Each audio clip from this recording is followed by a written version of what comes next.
Those are the words of Erik ten Hag. The referee is Paul Tierney. He blows his whistle and the players take a knee. As you'll probably know, this is only happening sporadically this season to try and increase the impact. There is applause for it. And there's the whistle. And that whistle means that Erik ten Hag's time as the Manchester United manager begins in his first competitive game. And that's a poor clearance by Dalot and a shot by Trossard.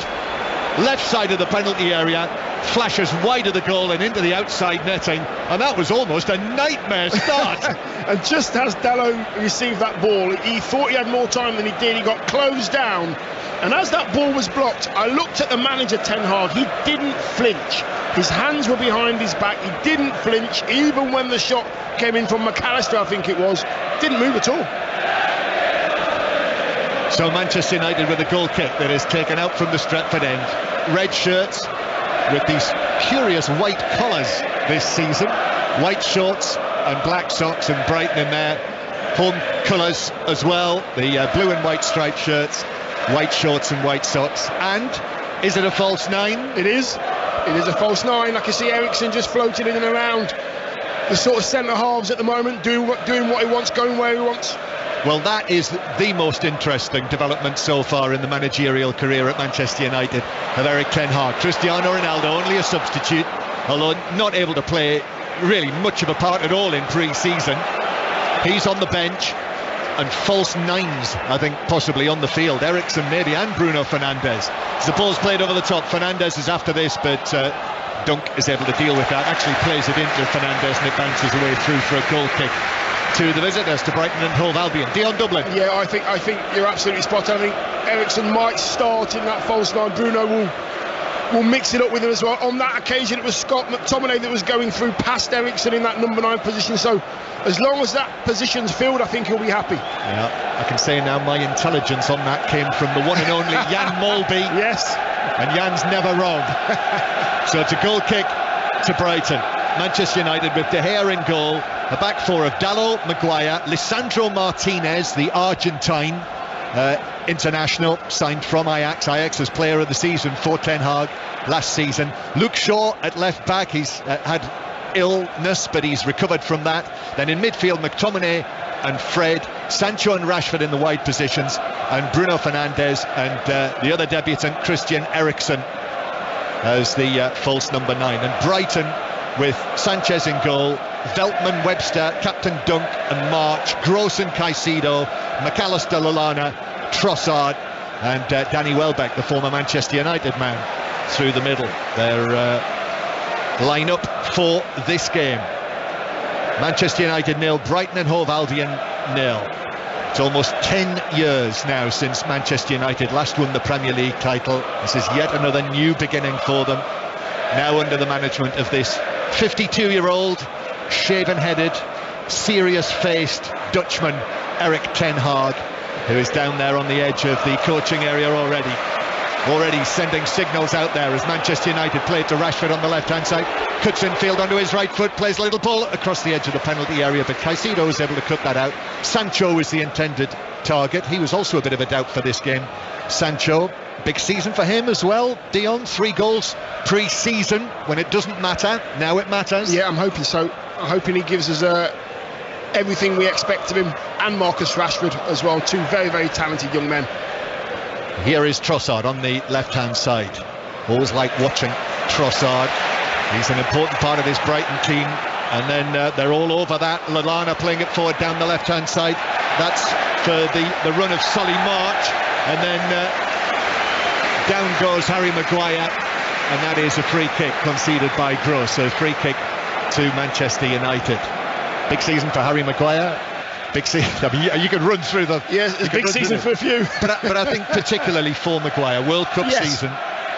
Yeah, he's had a difficult year or so, but I don't think he's the kind of character that's going to go under. I really don't. No, I agree. He's the kind of player that's going to attack it, and he comes out and he does the post-match interviews, and he's strong and he's honest, and I think he's got big shoulders, big broad shoulders. He's had to deal with a lot, we know that. There's social media abuse information that came out this week. Balls played for, that was an offside.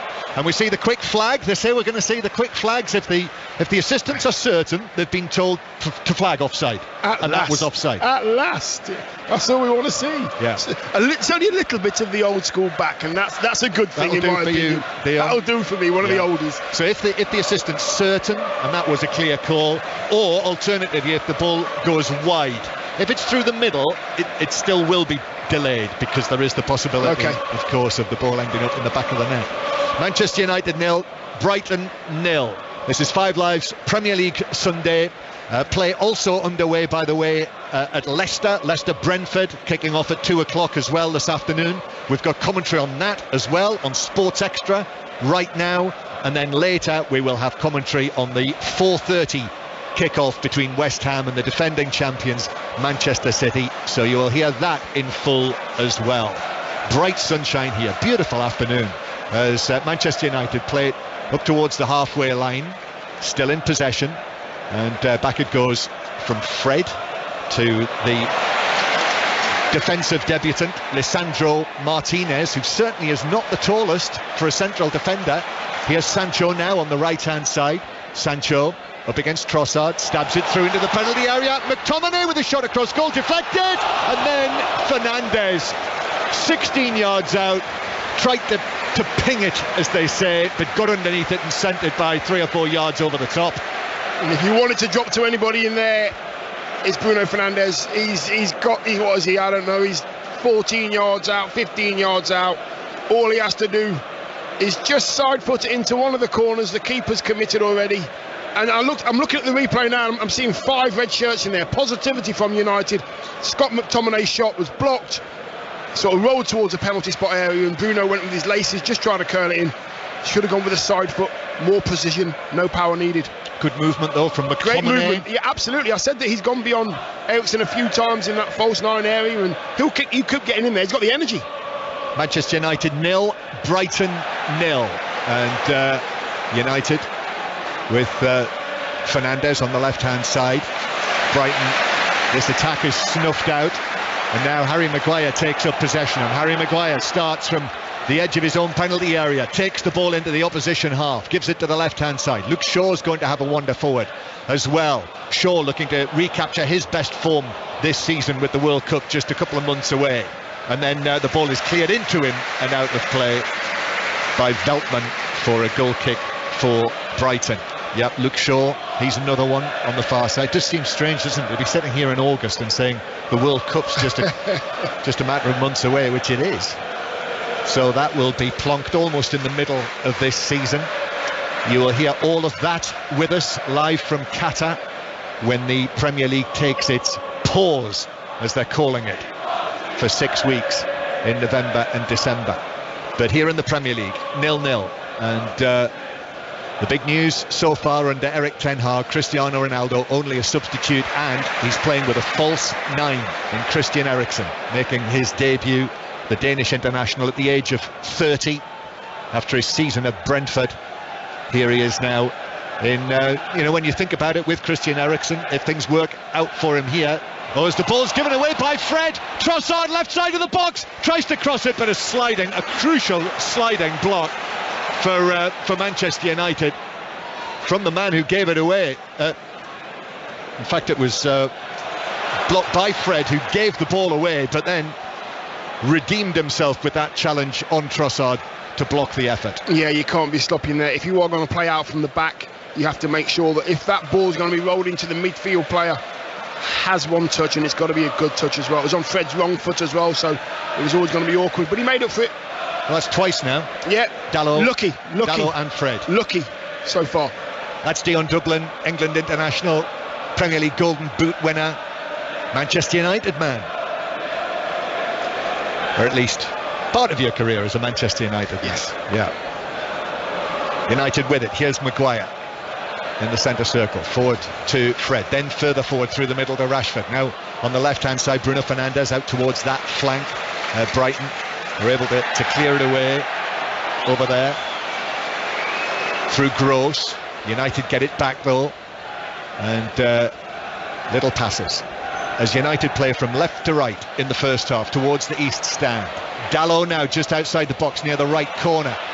United supporters wanted him to deliver that into the penalty area, but with a false 9, there's no natural target man in there. No, just that little bit of a delay. His first touch wasn't good. He was sort of corner of the box. If he could have just got a good first touch and crossed it, he would have had a lot of red shirts to aim at. I think the key today, from what I've seen in the early few minutes, is width. Man United have to use the width. Brighton are very narrow, very narrow. United with it inside their own half, and here is Lisandro Martinez. Erik Ten Hag said at Ajax he gave everything in every game. Described him as a warrior. In South America, where they absolutely love a nickname for their footballers, Lisandro Martinez was known as the Butcher. So what a great nickname that is. Yeah, I mean, that's a throwback for you. It is. Yeah, it was a different meaning back in the day, though. Yes, yeah. Ball out of play. That's a foul, actually, on Adam Lallana, the former Liverpool man. A few of the United regulars enjoyed that foul on the veteran Lallana, 34 years old now. I think he's looking to, with perhaps an eye on the media. He joined us for a match at Southampton at the end of last season when Liverpool were there. Very much enjoyed his company, but still a Premier League player, and here he is playing at Old Trafford, and at the age as he is of 34, maybe there won't be too many more opportunities like this for him. Ball goes back to goalkeeper Sanchez. I remember seeing him play here for Rochdale in the League Cup when it went to a penalty shootout. Fred, deep inside his own half, stabs the ball out of play, and it bounces over the hoardings. And we have got the new multi-ball system in operation this season, but it is a ball boy who rescues the ball and gives it back to Brighton to take this throw down the right-hand side, halfway inside the Manchester United half. 0-0 here at Old Trafford, still 0-0 between Leicester City and Brentford. Listen to that on Sports Extra with Pete Mullenstein and Stephen Kelly, the commentary team. United win a free kick halfway inside their own half, and Fred will just retrieve that bouncing ball and pass it along the back line. McTominay drops deep and takes possession. It looked as though it was going to Maguire, but McTominay took charge, but then dwelt on the ball, and Adam Lallana very nearly won it back from him. Maguire, though, with the ball at his feet, Harry Maguire, he takes the ball a couple of steps forward and then plays it out to the left-hand side, where Shaw takes it down on the top of his left thigh. Bruno Fernandes now still inside his own half, looking to recover his excellent goal-scoring form in the early seasons for Bruno Fernandes as the Manchester United player. And then in comes the challenge, which puts it out of play for a throw-in to Brighton over there on the far side. So Brighton with this throw, they're in absolutely no hurry here, and Veltman will take this long down the line. That is for Welbeck to chase after it. Ball still in play down there in the United left-back area. It is half cleared by Shaw to Fernandes, but Brighton have got it back. Low ball across the edge of the penalty area. Then it comes back to the edge of the box to Welbeck, who hits the shot left-footed, but that was blocked at source by Harry Maguire. Ball comes to the left-hand side, but Caicedo can't reach that, and it runs out of play for a throw into Manchester United. 0-0. Yeah, they're just taking a little bit too long on the ball, United. Trying to play out from the back. If you're playing out from the back, you have to do it at pace. You have to beat the press with good football. They're just taking too many touches, and Brighton, 3 or 4 times now they've nicked it off a Man United toe. So throwing for United down near the tunnel, which is fully reined in at the moment, and referee Paul Tierney blocked Solly March there, really caught him as well. Did you see that? It's like a basketball block. It bounced off him. and March is actually saying to Paul Tierney, the referee, do you mind? Or words to that effect. And Brighton have a throw on the far side, which is taken back into their own half. So Brighton playing with Adam Lallana in the number 10 role, if you like. McAllister playing quite deep. Caicedo on the left-hand side of that central area.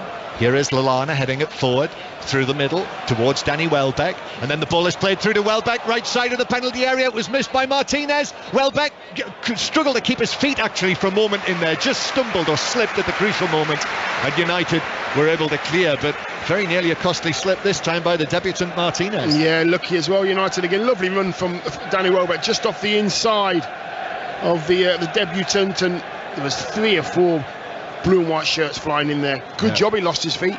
Love the Brighton movement again when it clicks. It's great to watch. Oh, it is terrific to watch. And here they are again with Solly March, who's appeared on the right hand side. And you never quite know, do you, with Graham Potter's side, when the lineup is named, you can have a stab at it, but very often there's something in there that you don't expect. There is, but there's always a lot of quality in there. Always a lot of footballing quality, and they have that today. Throw into March inside the penalty area, half cleared. It's drilled back in by Gross to the edge of the box. Manchester United get it away. They're going to make a visit to Leicester very shortly. In fact, the ball's out of play now on the far side. So come in, Pat Murphy. It's Leicester 0, Brentford 0 here. Action at either end. Early touch, an important one for the keeper Ward, replacing Schmeichel from a shot from Mbuemo, and me at the other end. A great tackle on Vardy in the penalty area. Perfectly judged on his debut for Brentford. Leicester 0, Brentford 0, John. Yes, I watched his former partner James Tarkowski at Burnley playing yesterday. Looked a real steadying influence for Everton. Tarkowski, I think it's a shrewd signing by Brentford. 1 or 2 shrewd signings actually by them this season. But 0-0 there. You can hear that on 5 Sports Extra. It finished Hibs 1, Hearts 1 in the Edinburgh derby with that late equaliser. I'm sure we'll have some reaction from there. Martin Boyle scoring that very late goal to make it 1-1 in Edinburgh. If it's anything like this in Edinburgh today, it'll be a great place to be. Throwing to Brighton. Likewise, Brighton, of course. Long ball from the back by Dunk, but Maguire's underneath that to head it to his left. Martinez, they enjoyed that. Little dummy sold Lallana all over the place and just dragged it away from him. United still with it at the back. Dalot knocks it back into the penalty area to goalkeeper De Gea, and David De Gea delaying and eventually under pressure plays the ball out of play for a throw to Brighton. Yeah, he did have a couple of options, to be fair. The ball back to him was slow, so I'm expecting him to clear it, but he's got to play that a bit quicker.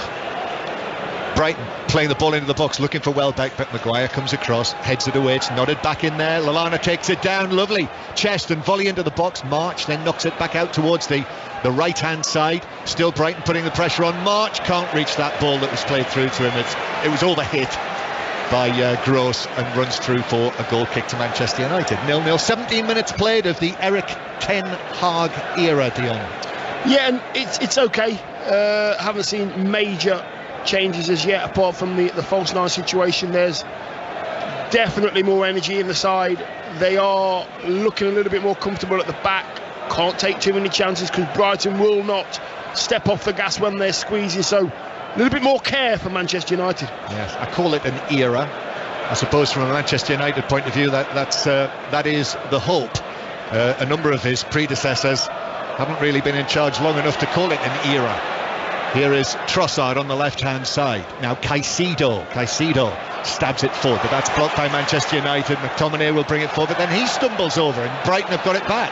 Trossard now hits the ball into the chest of Welbeck, comes out to Gross, he hits the shot, that's blocked. Caicedo, that might have been a foul on McTominay, but Manchester United are actually away on the counter-attack. The ball's played through the middle to Sancho. Sancho just keeps it, moves it out towards the left-hand side. And Manchester United now right-footed ball over the top. Fernandes there on the edge of the box, chests that down, turns and faces the play, curls the ball across the 6-yard box, but no one in a red shirt anywhere near getting to that, and it's through and away for a goal kick. It's amazing how on the left-hand side, I mean, Eriksen's gone from the false line over to that left wing area where you expect to see Luke Shaw, and Bruno Fernandes has to sprint from the middle of the pitch to a right wing area to give them any kind of width whatsoever. We don't really want him out there, but that's how narrow Man United are playing, because they're kind of mirroring Brighton at the moment. Everything's played through that central channel and there's no wide width at all. That's the way to get in behind this Brighton side. And as we speak now, United with the false 9, it's Bruno Fernandes who's there as the middleman of the front 3, Rashford on the left, Sancho on the right, and it's Eriksen who's now in a much deeper role. So you've got Fred in front of the defence, then Eriksen and McTominay ahead of him, and then that front 3. So I think being flexible, that's that rotation of a certain amount of players there. I think Sancho, Rashford, Bruno, maybe Scott McTominay to a certain degree as well. And let's not forget that little bit of skill we saw in the midst of the last Brighton attack from Adam Lallana. That was lovely, a chest down and a volley through. Doesn't surprise me at all. No, he's got a lovely touch, hasn't he?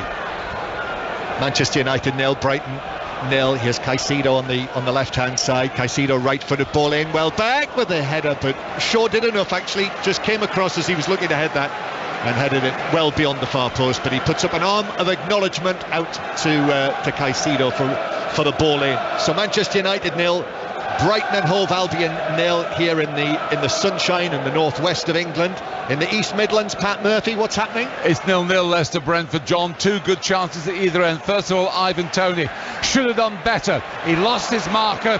His first touch wasn't tight enough, and Danny Ward made a very good, brave, sprawling save. Ward replacing the long-serving Schmeichel. That'll go down well with the home fans. At the other end just now, diving header by Maddison from a delicious chip from Tielemans, just wide. It's a good open game. It's Leicester 0, Brentford 0. Manchester United 0, Brighton 0, and United winning a free kick for a foul on Luke Shaw by Gross over there on the far side. Must be strange for anyone watching Leicester today without Kasper Schmeichel involved, as United come forward down the left-hand side, and it is slipped forward to Rashford now in the full-back position. There are three men in the middle for Manchester United, but Rashford is dispossessed by Veltman, and then Veltman turns onto his left foot and clears it, but that got a touch off Rashford, and Fernandes now with the cross, but Dunk was in position in the middle there, headed away, comes out to Fred, who wanted him to shoot. Remember, he scored the first goal of the Ralph Rangnick not quite era in charge of Manchester United. Fred, when they won here in the autumn against Crystal Palace. There was great hope about what might happen under Ralph Rangnick, and indeed what role he might be playing now, but there was no consultant's role in the end, and rightly so. Didn't work with him in place. It's not going to work with him partly being in place. Nope. So move on, let's get the right man in. So let's hope this is it. So he's now off into international management with Austria. Ball over the top from the deep-lying Eriksson, but he's overhit that, and it will just dribble away through for a goal kick. So Manchester United 0, Brighton 0 on this first weekend of this new Premier League season. I hope you've been enjoying it with us on 5 Live. I know you have, Dion, at various points, whether it was with Darren on Friday night, yes, or whatever it happens to be. But this season, if you haven't heard, every 5:30 Saturday kickoff is a 5 Live commentary this season, as well as the Saturday 3 o'clock, and of course all day, all afternoon Premier League football on a Sunday on 5 Live Premier League Sunday, as the name suggests. Here's Lallana through the middle to the edge of the penalty area, gives it to March still on that right hand side with the green boots, lays it back, in comes the cross, but that's headed up and away by Martinez. Still Brighton in the blue and white stripes, playing it forward. Webster having come up from the back, and now here's Trossard on the left hand side, who's had a couple of half chances after the ball's been given away, but Dunk in the centre circle has Eriksson closest to him, Christian Eriksen, so actually knocks the ball all the way back to the man all in yellow, sunshine yellow, Robert Sanchez, the goalkeeper. Long from him downfield, Dalot very nearly misjudged that, fell as he headed it out to the left hand side. So Trossard is in possession. Trossard now to Caicedo on the edge of the box. Caicedo, a little shuffle into the penalty area, back to Trossard. Trossard in the full back position. Caicedo still there as well. He's into the box on the left hand side, one way then the other. Now gives it to Trossard, back to Caicedo again. He curls the ball in, well back, looking for the header, blocked by Martinez. Brighton with it on the edge of the penalty area, a foul on Rashford. United take a quick free kick. Rashford plays it away after getting quickly to his feet. Sancho then hits a crossfield pass. Fernandes is onto that. Eriksson making the run. Eriksson receives it. Left side of the area, shoots, but straight at Sanchez, the goalkeeper, who is able to pat it down quite comfortably. Yeah, pretty tame in the end. Good pace though. Marcus Rashford, hand on from Bruno. Play to Rashford. Rashford picked out, I think it was Dalot. Dalot pings it across, and the break's on. Everything's down the middle though. There's no width again. 2 runs were the same. End product was poor. You've got to do more. Brighton don't often give you too many chances to score goals. Got to take those chances. Thought that was for a moment or so going to be a dream start for Eriksson. Ball forward for Welbeck, but the offside flag is up against the Brighton number 18, the Manchester lad from the long sight area of the city originally. Danny Welbeck, popular man in the game, isn't he, Dion? Very popular, yeah. He plays the game in the right way. He's always got a smile on his face. He's just been caught offside here, and he's still smiling, chatting to David De Gea. Ball out of play for a throw into Manchester United on the far side. Manchester United 0, Brighton 0, still 0-0 between Leicester and Brentford. 20 minutes of the first half to go, and United watched by the usual 70-odd thousand inside the towering stands of Old Trafford. Maguire driving a pass through the middle.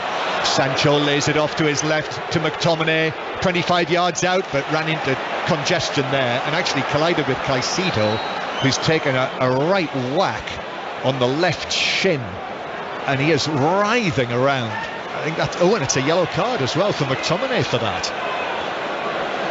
Yeah, he may have taken the ball, and I think his studs followed through onto the shin, on the left shin there.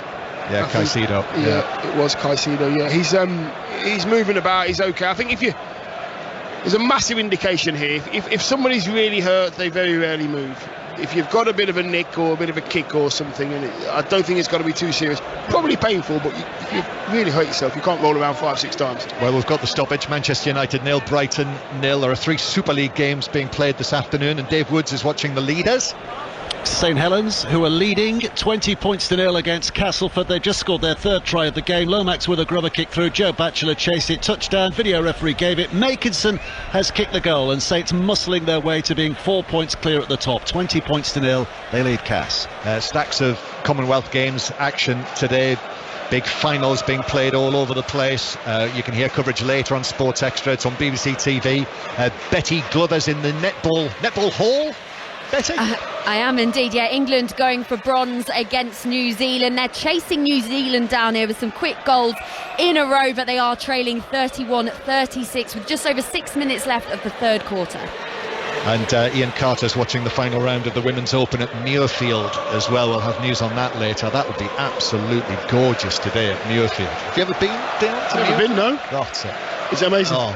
Well, anywhere along the Firth of Forth is somewhere to tick off, somewhere to get to and get to tick. And the Renaissance, where they played the Scottish Open the other week, I dropped in there on the way to St Andrews, and there's a point on the north of the course there, which is right on the Firth, which was idyllic.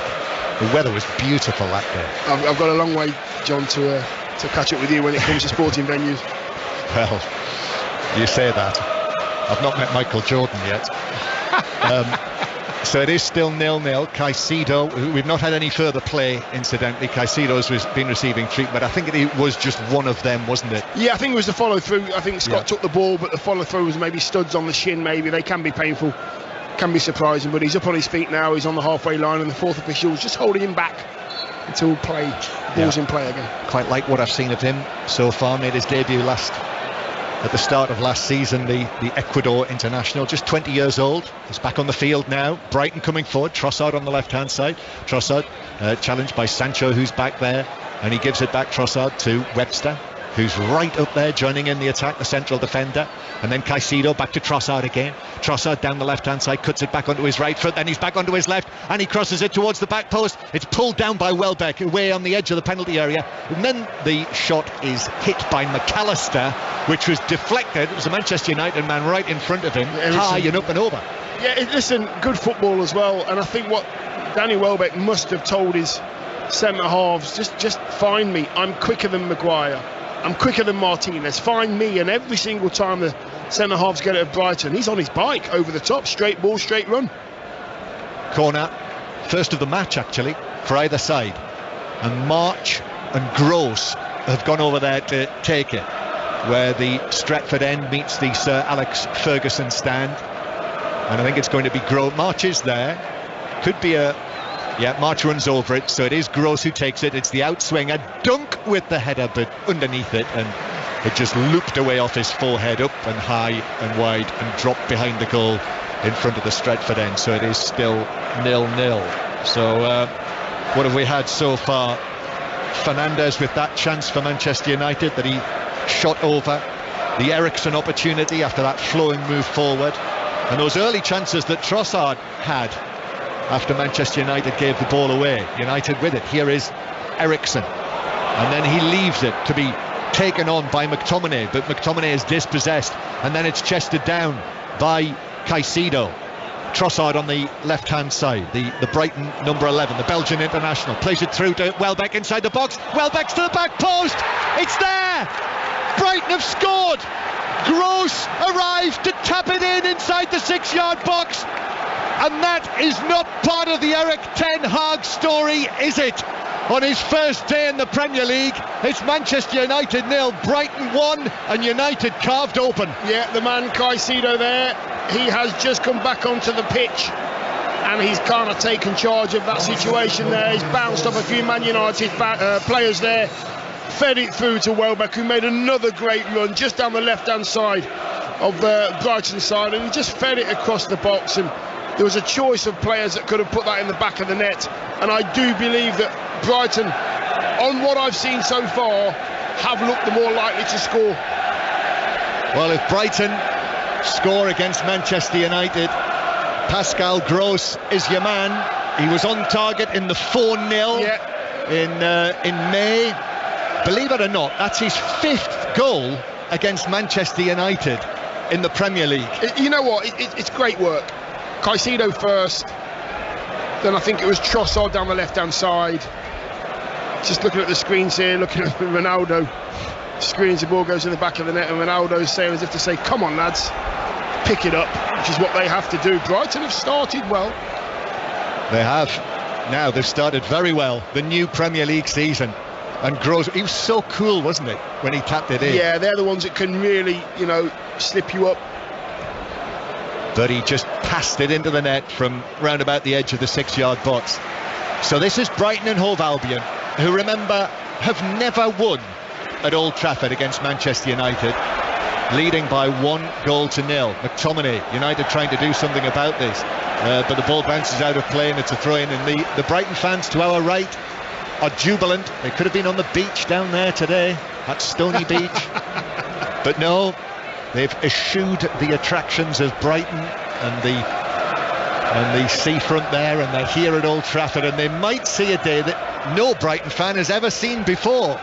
That would be a reward. Gross playing it forward, but that is out for a throw into Manchester United, half inside their own half. I think so, John. The problem that Man United have got is they've got so many ball players that can pick a pass. What's happening is they're finding themselves all in the same position, which is in the middle of the pitch, and they're all trying to play little 1-2s, but they're not doing it quick enough. And then when they do it quick enough, Sancho and Rashford are too narrow, so there's nowhere to go, no width. So if you're the manager and you're watching that, when do you change it? Well, you don't at the moment. You say Rashford stay out there, Sancho stay out here. Make the pitch big, make Brighton have to work a little bit harder to get the ball back. Yeah, and also fullbacks are a part of that, and here's Shaw joining in down the left-hand side, but then Brighton are able to win the ball back. Fernandes dispossessed on the edge of the penalty area. The ball's played up towards Welbeck. Welbeck holds it up, so good at doing that, and then gives it to the right-hand side, and March with a crossfield pass that is going to arrive at the feet of Trossard. What a pass that was from March on the right. Trossard though has got Dalot with him, but he's beaten Dalot several times already in the match. This time Dalot gets the ball back from Trossard and puts it out of play. We've got a contest here, Dion. No, we have got a contest, and Brighton are well in it. They're ahead, they deserve to be ahead. United have got to pick up the quality, pick up the pace, be a little bit more ruthless in front of goal. So we've had the opening goal here in Manchester and an opening goal in Leicester, Pat Murphy. Gone to Leicester, and it's come from their fullback Tim Castagna. Superb in-swinging corner from Maddison, excellent near post header, felt like a training ground goal, that one. Leicester 1, Brentford 0. There we are, another team with everything that's happened with Leicester, or everything that hasn't happened with Leicester. Low expectations, but they're in front. We here at Old Trafford, the United supporters, I think it's reached the stage where it's more hope than expectation with them, but a new manager in place. However, it's something of the same old story here. He's tried something different with the false 9, but you feel, Dion, that it's just not working yet. Brighton win the ball back centre field. Now to Trossard, who slips the ball through, looking for the run of Welbeck, but that will run through to the orange gloves of De Gea. Danny Welbeck's doing so well. He is occupying Martinez, he's occupying Maguire. They're not quite sure where Welbeck is. When one switches off, he's on their shoulders, he's sprinting in between them. He's occupying 2, leaving one Brighton player free. Yeah, he's enjoying his day in the sun, Danny Welbeck, involved in the opening goal on the half hour for Pascal Gross. United playing it through the middle to Fernandes. Now here's Eriksen in a deeper position again. Manchester United's new number 14, the Danish international.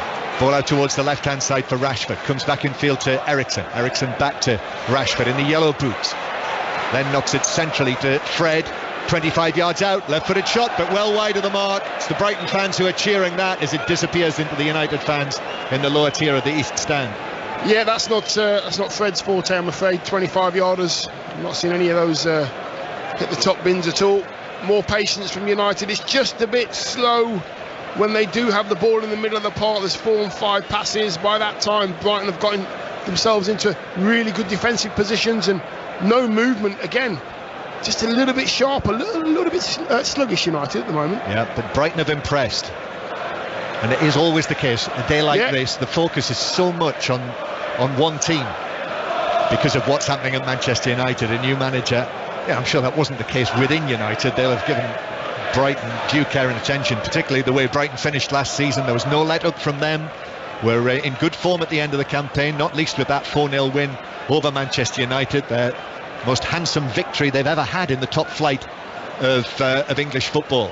And here they are winning 1-0, possibly on the way to their first win at Old Trafford. A long way to go yet though. Here's McAllister on the edge of the box, the Argentine. But he loses out. McTominay brings it forward. McTominay passes it forward to Bruno Fernandes. There was a touch there from Caicedo, and then McTominay barging over Caicedo. McTominay, who is already on a yellow card, let's not forget. I think there's a bit of frustration actually Caicedo took the ball off of, I think it was Bruno's toe, and then I think McTominay's trying to get it back, and Bruno and sort of McTominay nudged over Caicedo there. He's everywhere at the moment. He's doing really well, stamping his authority on this game, frustrating the Man United midfield. Yes, he is, the number 25, Moises Caicedo. And it was Caicedo who scored the opening goal in that 4-0 win in May against Manchester United. This Ecuadorian international from Santo Domingo. Here come Brighton again. Welbeck with the shot from just to the right of the penalty spot. Cross from the right-hand side from Lallana, sort of waist height. He tried to wrap his foot around it on the volley, but sent it wide. Yeah, tough one actually. He's ahead of the near post. He's got a defender on his left shoulder, and he's trying to spin and volley it in the near post, and couldn't quite get enough purchase on it. So it is still Manchester United 0, Brighton 1. That is the news if you've just joined us on 5 Live or BBC Sounds on this first Sunday of the new Premier League season. A story developing and no mistake. Cristiano Ronaldo only named amongst the substitutes, and needless to say, as soon as United conceded that goal, the cameras focused right on the face of Cristiano Ronaldo, who was gesticulating away in his seat on the bench. 1-0 Brighton lead, 1-0 Leicester lead in the Sports Extra commentary match. A try at St Helens, Dave Woods. St Helens 20, Castleford 4, so something for Castleford here. Beretta Ferromo squeezing in at the corner, but they've got 17 minutes left. They have to do that another 3 times. It's unlikely. St Helens 20, Castleford 4. Yeah, that was a 1 o'clock kickoff with Dave. 2 o'clock kickoff here. Manchester United half-time approaching. 6-7 minutes to play plus added time. Eriksen flights one into the penalty area. That's headed away by Webster. Nodded back in there. Webster's underneath that one as well. And Trossard back inside his own left-back position. Back heels the ball away. They've enjoyed that. Caicedo is onto that. Caicedo running alongside Eriksen, and is able to find the pass to Gross, the goal scorer, and Gross in field towards Lallana, and Lallana's 25 yards out and plays it to March on the right hand side, and March in the box now, a low shot, De Gea saves, and it's put into the net for a second goal for Brighton on the stretch. What about this scoreline? Manchester United 0, Brighton 2. They could be on course for their first win at Old Trafford in their entire history. Well, this is not the start that Erik Ten Hag was looking for by any means. 2-0 down in the Manchester sunshine, and a stern face on his. Down there in front of us with his hands in his pockets, he stares at the ground. Brighton Hove Albion goals for number 13, Pascal Rose. There seems to be people out their seats already, John. whether they're going for their early snacks or... Oh, can't be leaving the ground already, Dion.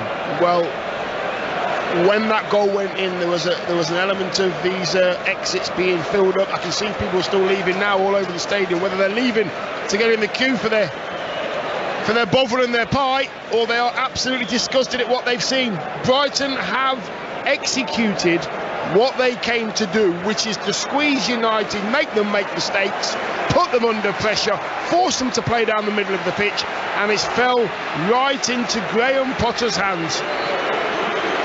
Pascal Gross with his second goal of the match. Manchester United 0, Brighton 2, Pascal Gross 2. So he goes from 5 to 6 goals in his career against Manchester United in the Premier League. And that also a tap in the 6-yard box after March's initial shot. De Gea getting down, not quite at full stretch, could only parry the ball across the 6-yard area. It's not a bad save, John. It's not a bad save. He's parried it out the danger area. It's on an angle. You need your defenders to help you out a little bit. They've got to be on their mettle a little bit more, United. Well, what a scoreline. And now here's Welbeck racing away towards the Stratford end, and he's got Maguire with him. Maguire goes down. He's been fouled by Welbeck, who does not care for that decision at all, but it is a free kick to Manchester United, and Welbeck's picked up the ball. De Gea can't get it back from him, and De Gea takes the free kick. They don't look comfortable at all with Welbeck. The whole of the back four don't really know how to mark him. Long pass forward from Martinez, looking for the run of Rashford through the middle, but Brighton are able to tidy that up, dunk on the edge of the penalty area, and Brighton come forward again. They've been excellent, Brighton. You know, let's not lose sight of that. Manchester United, I mean, there is a feeling of shock around the place. No one was quite expecting this. With Brighton, as I say, no Manchester United fan who's come here has ever seen Brighton win here. There was a feeling, well, perfect opponents maybe for Manchester United. Not so, not a bit of it. They're enjoying this. Brighton are really enjoying this. Their players are working so hard. Caicedo in the middle of the park's been great. Dunk's just made sure everything at the back is nice and solid, and Danny Welbeck up top as well is outstanding. So the centre of the pitch, their backbone, so to speak, is very, very strong. And then you've got the frills of Trossard and Gross looking very good, very strong, very organised. 2 goals in 10 minutes from Pascal Gross, the German, the 31-year-old German. And there is a strange atmosphere, let me tell you, around Old Trafford in the home sections. Most are just sitting there quietly. As Dion said, many have actually left their seats to disappear onto the concourses for the half-time break. The Brighton supporters, I think they can hardly believe their eyes. To our right, they're singing their songs. That's where the noise is coming from at the moment, the corner to our right. We're going to win the league is the song from Brighton at the moment. Well, I've got to get past Tottenham first. So, this is the story of the day. Manchester United 0, Brighton 2. And Graham Potter, at the moment, he's the man of the day, not Erik Ten Hag. It's the Englishman down there, the Midlander from Solihull, who continues to build his reputation. Graham Potter. Still 1-0 to Leicester against Brentford, approaching half-time there. You can hear that on Sports Extra. But Manchester United 0, Brighton 2. Subs are out as well. United subs are out. They'll be staying out, I would imagine, at half-time. So Brighton looking for a third goal. Caicedo actually turns and plays it back and gives it straight to Sancho. And then Martinez at the back. Martinez forward towards the left-hand side to Luke Shaw. Manchester United, simply the task is need to get one back before half-time. Bruno Fernandes lifts one into the penalty area. Sancho has moved across to the left-hand side of the penalty area. Sancho turns, faces the box, then gives it back to Bruno Fernandes. Fernandes, nice turn from him, beats Gross, left-footed ball in. Rashford could only get that on his chest, and it bounced down, and Brighton were able to clear it away. McTominay now forward from him. Then Dallow's ball in, took a deflection, a flick from Eriksen across the 6-yard box, but then a clearance as well, away to comparative safety by Veltman. And Manchester United supporters, one or two now getting to their feet. I think they're saying, come on, where's that been? That's more like it. But we've seen precious little of that sort of thing very little pressure from Manchester United on this Brighton defence.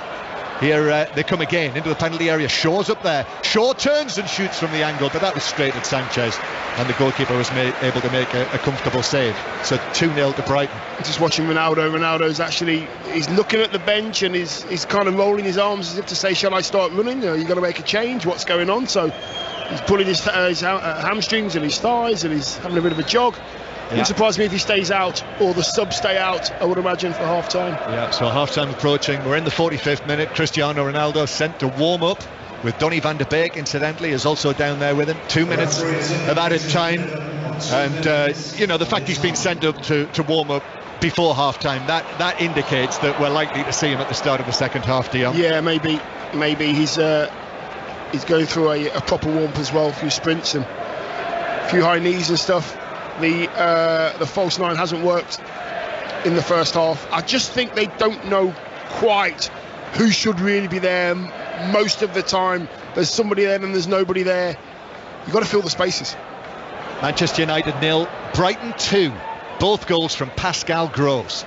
And Fred in the left back position. Caicedo all over the back of him. Fred goes down, no free kick given. Thought there might have been hands in his back there, but not given. Bruno Fernandes can't get the bouncing ball down. Shaw gives it back to Martinez. Martinez preferred to Varane, but Martinez is going to be dispossessed. Here he is by March, who was running away, and he was tugged down, and that will be a yellow card for the debutant Martinez. Yeah, Martinez, panic sets in. As soon as that ball comes back to Martinez or Maguire, Dalot, Shaw, Welbeck is in their face, and then you've got other Brighton players in behind. On that occasion it was Lallana, then it's Trossard, then it's Gross. They are going together, and Martinez was left there. He was wrong side, and I do believe that Gross was on his way. 2-0 to Brighton. What a scoreline. We're bringing you here on 5 Live Premier League Sunday this afternoon. Free kick then for Brighton, which is taken down into the full-back position and bounces out of play. So 2 minutes of added time are almost up inside Old Trafford. A lot of empty red seats now. I'm presuming they've just gone to the various concession stalls and whatnot, and probably talking there about how we'll see Cristiano Ronaldo in the second half. But United with it inside their own half. Rashford's come to the right. Long ball from Maguire to him. Rashford gets up, heads it infield, but that's it. And it's Brighton cheers that you can hear inside Old Trafford. And it is some Manchester United boos after that performance. Well, Erik Ten Hag turns to his left and walks away. The television cameras following him this time. The walk isn't quite as perky as it was 45 minutes ago when he burst out of the tunnel. He's watched his team concede 2 goals. He's gone with a false nine system that simply hasn't worked. And for Manchester United and for Erik Ten Hag, really, it can only improve from here. Dion Dublin. Yeah, I just believe that they're not quite sure what they're doing with that false nine at all. I'm watching Eriksen and Bruno walk off the pitch, shoulders slumped, not looking confused, to be honest. Brighton knowing exactly what they're doing, looking sharp. Caicedo's been brilliant. Welbeck's been brilliant. I just think Brighton have been the far better side and deserve their 2-goal lead. Yeah, and their Manchester United specialist Pascal Gross has scored both of the goals, which means at half-time here at Old Trafford we have, I think, what you have to call a shock scoreline of Manchester United 0, Brighton 2, but all credit to the visitors. They deserve it. Steve Crossman's here with us. They do, and we will talk much more about that after we get the half-time at Leicester. Pat Murphy. Leicester are leading Brentford 1-0, and they deserve it. Brentford's only chance wasted by Tony. His first touch not good enough. An important early rehabilitatory save from Ward, sprawling a brave save. Ward in for the talismanic Schmeichel, who left it earlier this week. Maddison has been superb, so is Tielemans. Tielemans has hit the inside of the post. He was also followed by a flying save from Raya. Maddison laid on the goal for Castagna. Perfect in-swinging corner, deft near post header. They deserve it. They play some good stuff. Very impressed by the left-footed Dewsbury Hall in midfield. Gives Leicester balance. Leicester 1, Brentford 0.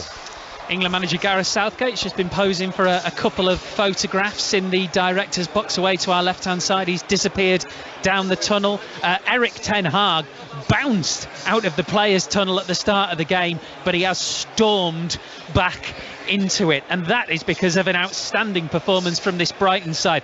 Dion Dublin, that second Brighton goal is one of the best goals I've seen in ages. It actually started with that Trossard flick right down by the corner flag.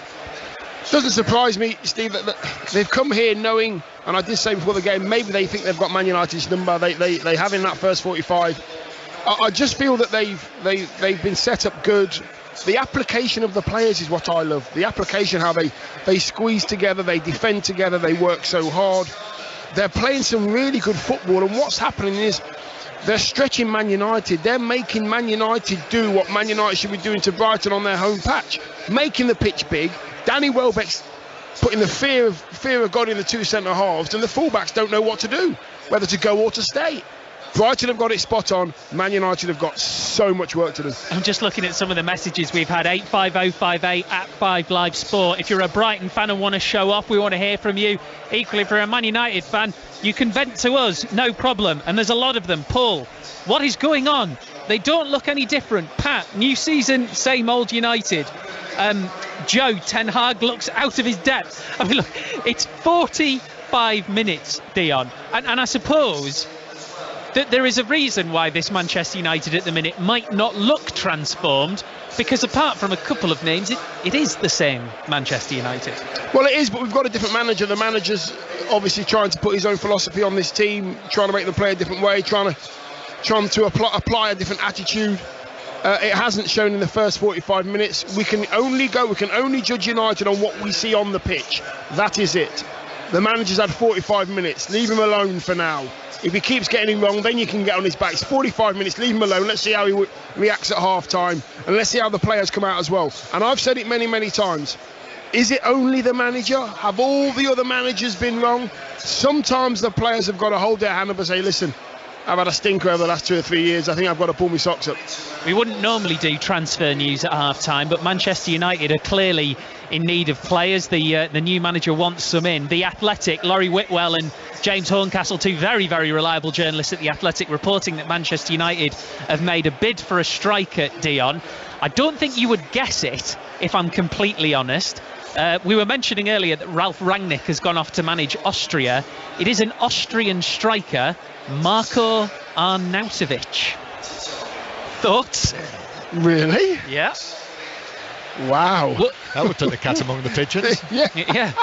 Well, it's interesting because I was only reading the other day that they were looking at what was described as an Ighalo-style signing, and that would be an Ighalo-style signing. Whether or not that's what they need, John Murray, is another question. Well, it's interesting. We were making the point yesterday at Everton when I was there with Pat Nevin. Clearly, Everton want a striker, and we were talking about, who would it be? Who can they get who you would say would be able to make an impact in the Premier League and score goals in the Premier League? I think that's quite a difficult call, but Arnautovic has scored goals in the Premier League. And the Ighalo signing worked out pretty well, and you would have said that some people might have said the same thing. I might have had a quizzical look about him before that happened. What would make a difference, of course, is getting in a new midfielder, which is something they've obviously been looking at with Frenkie de Jong. But a brief word on another striker who's playing on the opposite team. I read an interview with Danny Welbeck the other day, Dion, with him talking about having had his first full pre-season in a long time. He's been brilliant. Shows. It absolutely shows. He looks in good nick. I've got to say, his movement's been good, his strength. And as a centre forward, psychologically, you want to have that edge where defenders are worrying about you. Where is he? Oh no, he's here. He's stronger than me, he's quicker than me. You've kind of won the battle if that's the case. And judging by his performance in the first 45 minutes, Welbeck has been absolutely outstanding. And just before John comes in, I'm looking at the Brighton subs. They are out on the pitch. I can't see any Man United subs out on the pitch. Brighton subs are on the pitch. They're doing a proper warm-up. They're moving about. They're looking sharp. They've got a coach with them. That's great to see. on Danny Welbeck, who is 31 now. When I covered a match towards the end of last season, a Brighton match, and I was asking Johnny Cantor from BBC Sussex, who covers them all the time, I said, has he got any interests of doing media work or anything like that? And Johnny said, actually, I've asked him that question, and he said to me, I'm not getting involved in that sort of thing yet. I'm still playing football, and I've got a lot of football left in my career, or words to that effect. Yeah, well, we've certainly seen that this afternoon. There are no Manchester United substitutes out, but the rakes are out on the pitch, and the players, you can argue, have dug themselves a pretty big hole. Dion, John, thank you very much for the time being. There has been another try in Super League for Dave Woods. Yes, 3 minutes left to play. It's St Helens 20, Castleford 12. A hat-trick for Barreto Ferremo. 3 in 13 minutes. They've missed all 3 conversions. Castleford, if they'd not done that, if they'd landed one of them, it could have been a really fascinating finish. As it is, Saints should hang on here, you'd think. They lead by 20 points to 12 with 3 minutes to go. We'll be round all of the live action in the Commonwealth Games, and we'll make our first trip of the day to the London Stadium, which is our base for 4:30 commentary of the champions Manchester City, who get their season underway at West Ham United. We will do all of that after the news on 5 Live with Stuart Clarkson. Listen on BBC Sounds. This is BBC Radio 5 Live. Thank you, Steve. Good afternoon. Research by the BBC has found holiday food vouchers for children on free school meals have been cut in value or stopped by around 40 councils across England this summer. Many say they're putting money into holiday activities and food programmes instead. The government says it's invested more than £240 million for local authorities to spend on families with children.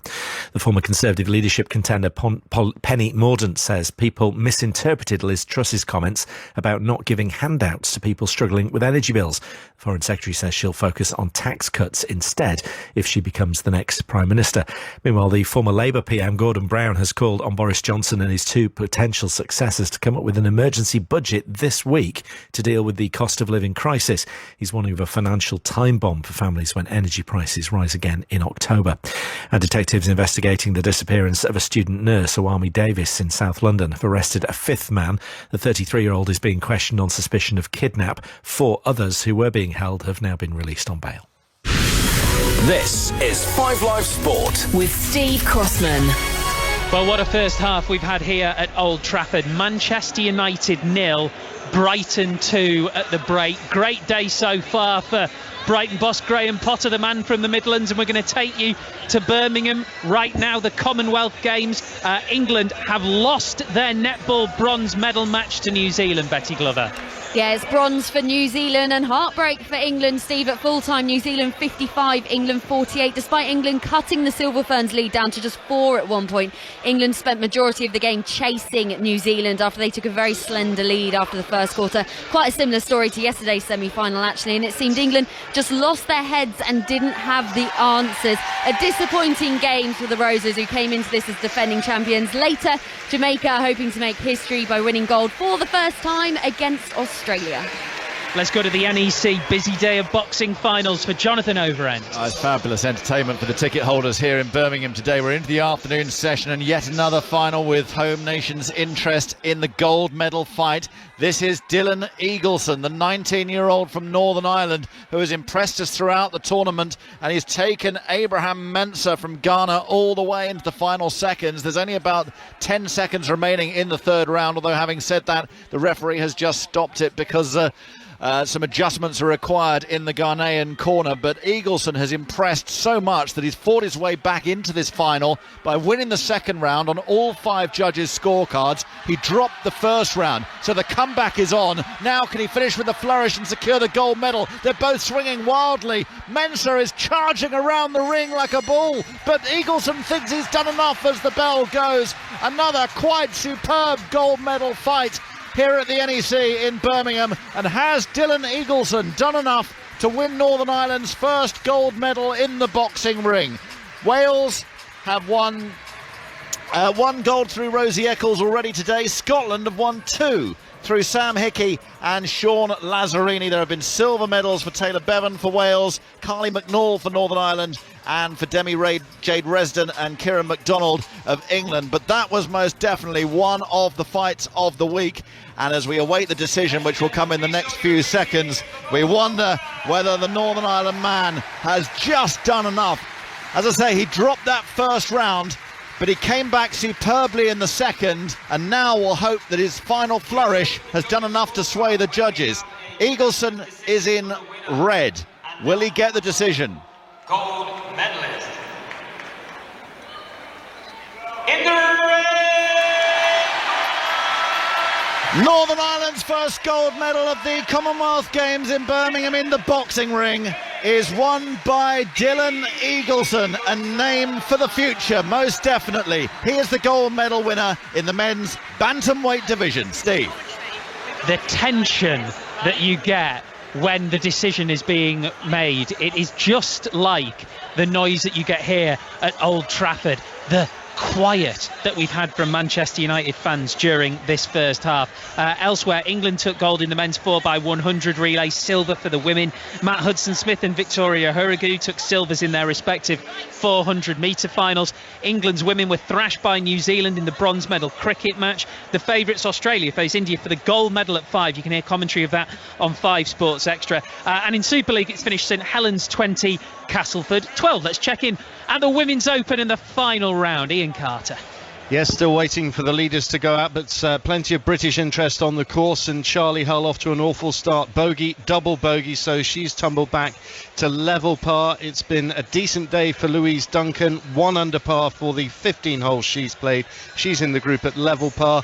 Mel Reid and Jodie Hewitt-Shadoff both at 1 under. Remember, the leader is Ash Buhai at 14 under. When we're done here at Old Trafford, we'll be taking you to the London Stadium for full commentary of the champions Manchester City at West Ham. United's players are already out. We've got a couple of minutes until the second half gets underway. Let's go to the London Stadium. Conor McNamara, the first opportunity to see Erling Haaland proper.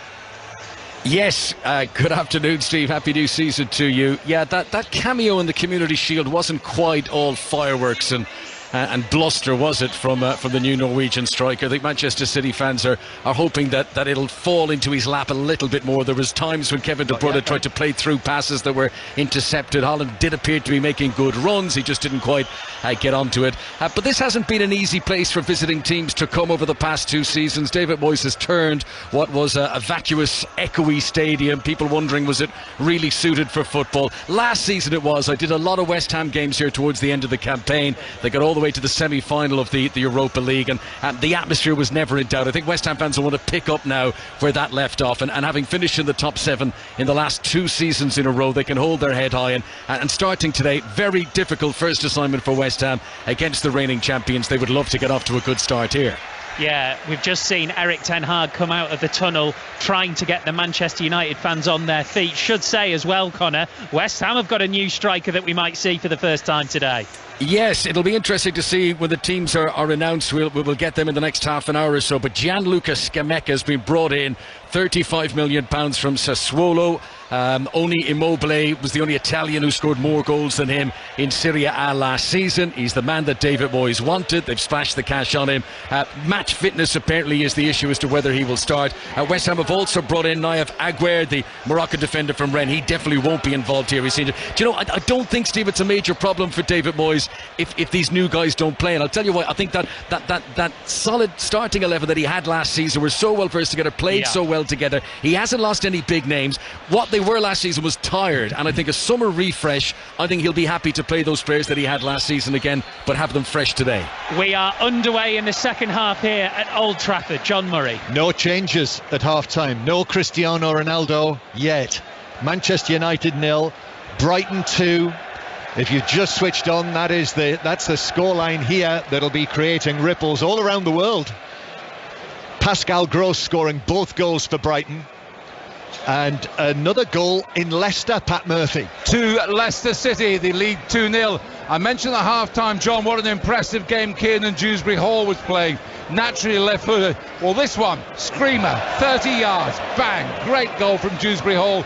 Leicester 2, Brentford 0. Yeah, really impressed every time I saw him last season, and Gareth Southgate setting over to our left about 15 yards away. I have to say I would put him down as an outsider, Dewsbury Hall, for the World Cup squad, but that's in the future. What's here in the present day on Dublin is that Manchester United have got a job on their hands. Ten Hag has used one of the great managerial weapons. He sent the team out early and he's not made the change yet. Cristiano Ronaldo walking along the touchline, and he's back in his seat on the bench again. Yeah, I think he'll give it 10-15 minutes, maybe not even that long. He'll want to see a change. He'll want to see more width and more positivity. Move the ball quicker. United players have got to give themselves half a chance of getting back in this game. And already we've seen Marcus Rashford miscontrol the ball out of play for a throw-in. United coming forward. I'll run you through the teams again in a moment. Here's Shaw on the left-hand side. United trying to come back from 2-0 down. And Rashford on the left-hand side. Rashford didn't deliver. You can hear the groans around Old Trafford for those supporters who've retaken their seats. Shaw swings in the cross. That's deflected across the edge of the penalty area. It's headed out. Heavy touch by Martinez. Martinez then on the follow-up gets a deflection out to Rashford on the left-hand side. Rashford as Manchester United now attacking towards the Stretford end. Square to Fred. One or two shouts of shoot. He doesn't. He gives it to Fernandes. Fernandes now. That's a nice ball into the space for Shaw. Shaw's cross takes a flick off the defender's head. Fred then nods it into the area, and it's easily cleared away by Webster to Maguire, who's all on his own on the halfway line. So the Manchester United team with the false nine that Erik Ten Hag has chosen to use. David De Gea in goal.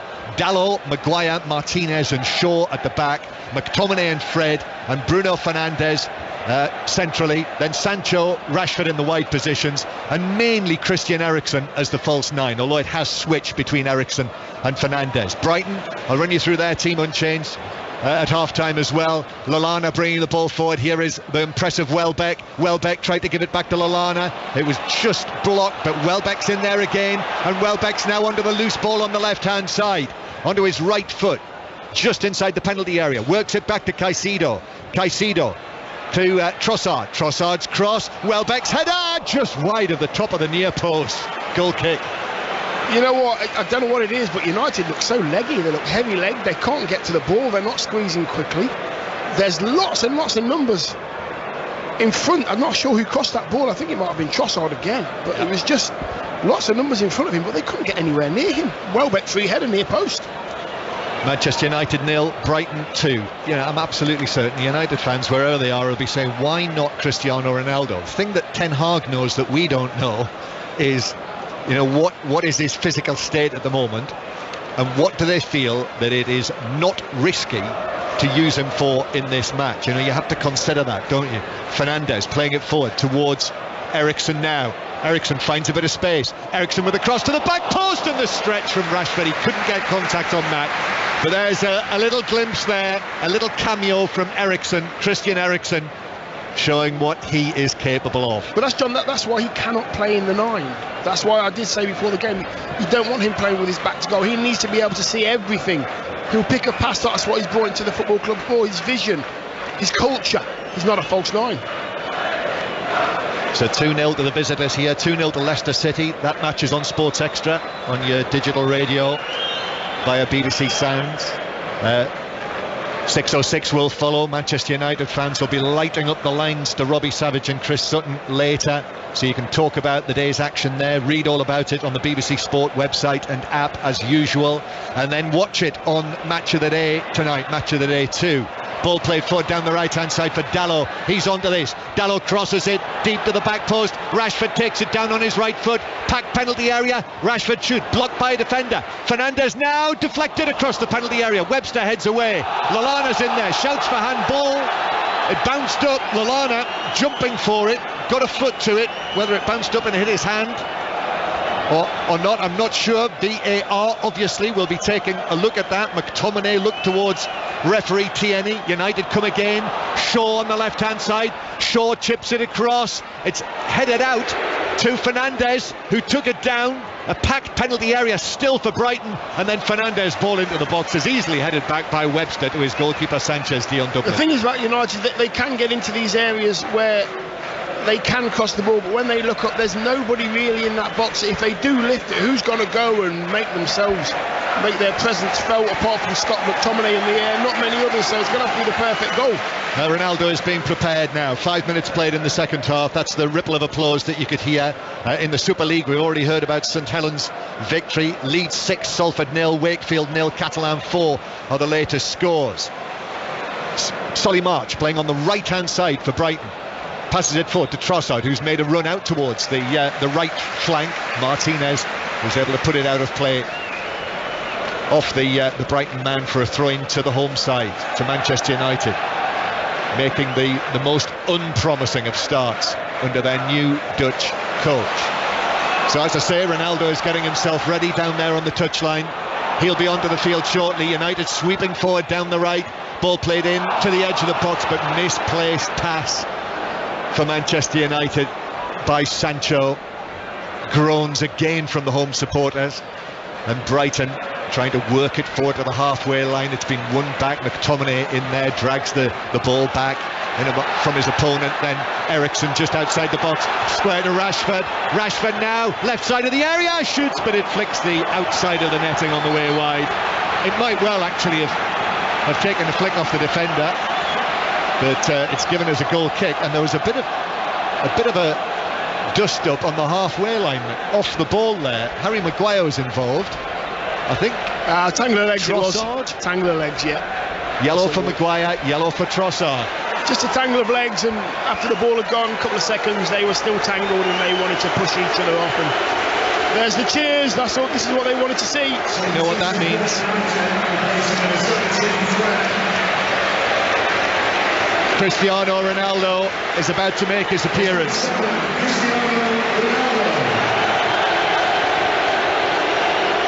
Left out of the starting lineup for Erik Ten Hag's first Premier League match, having barely been involved pre-season.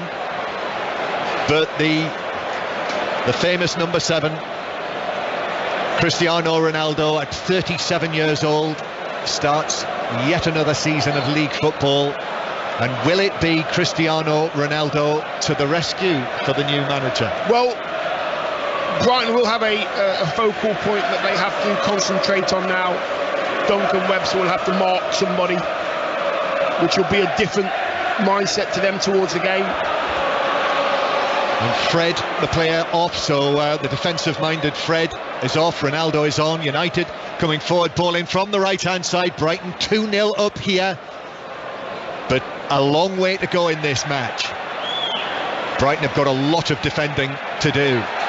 Maguire wins the ball back and is then penalised for doing so illegally, and it's a free kick to Brighton. And Lewis Dunk has got one or two things to say.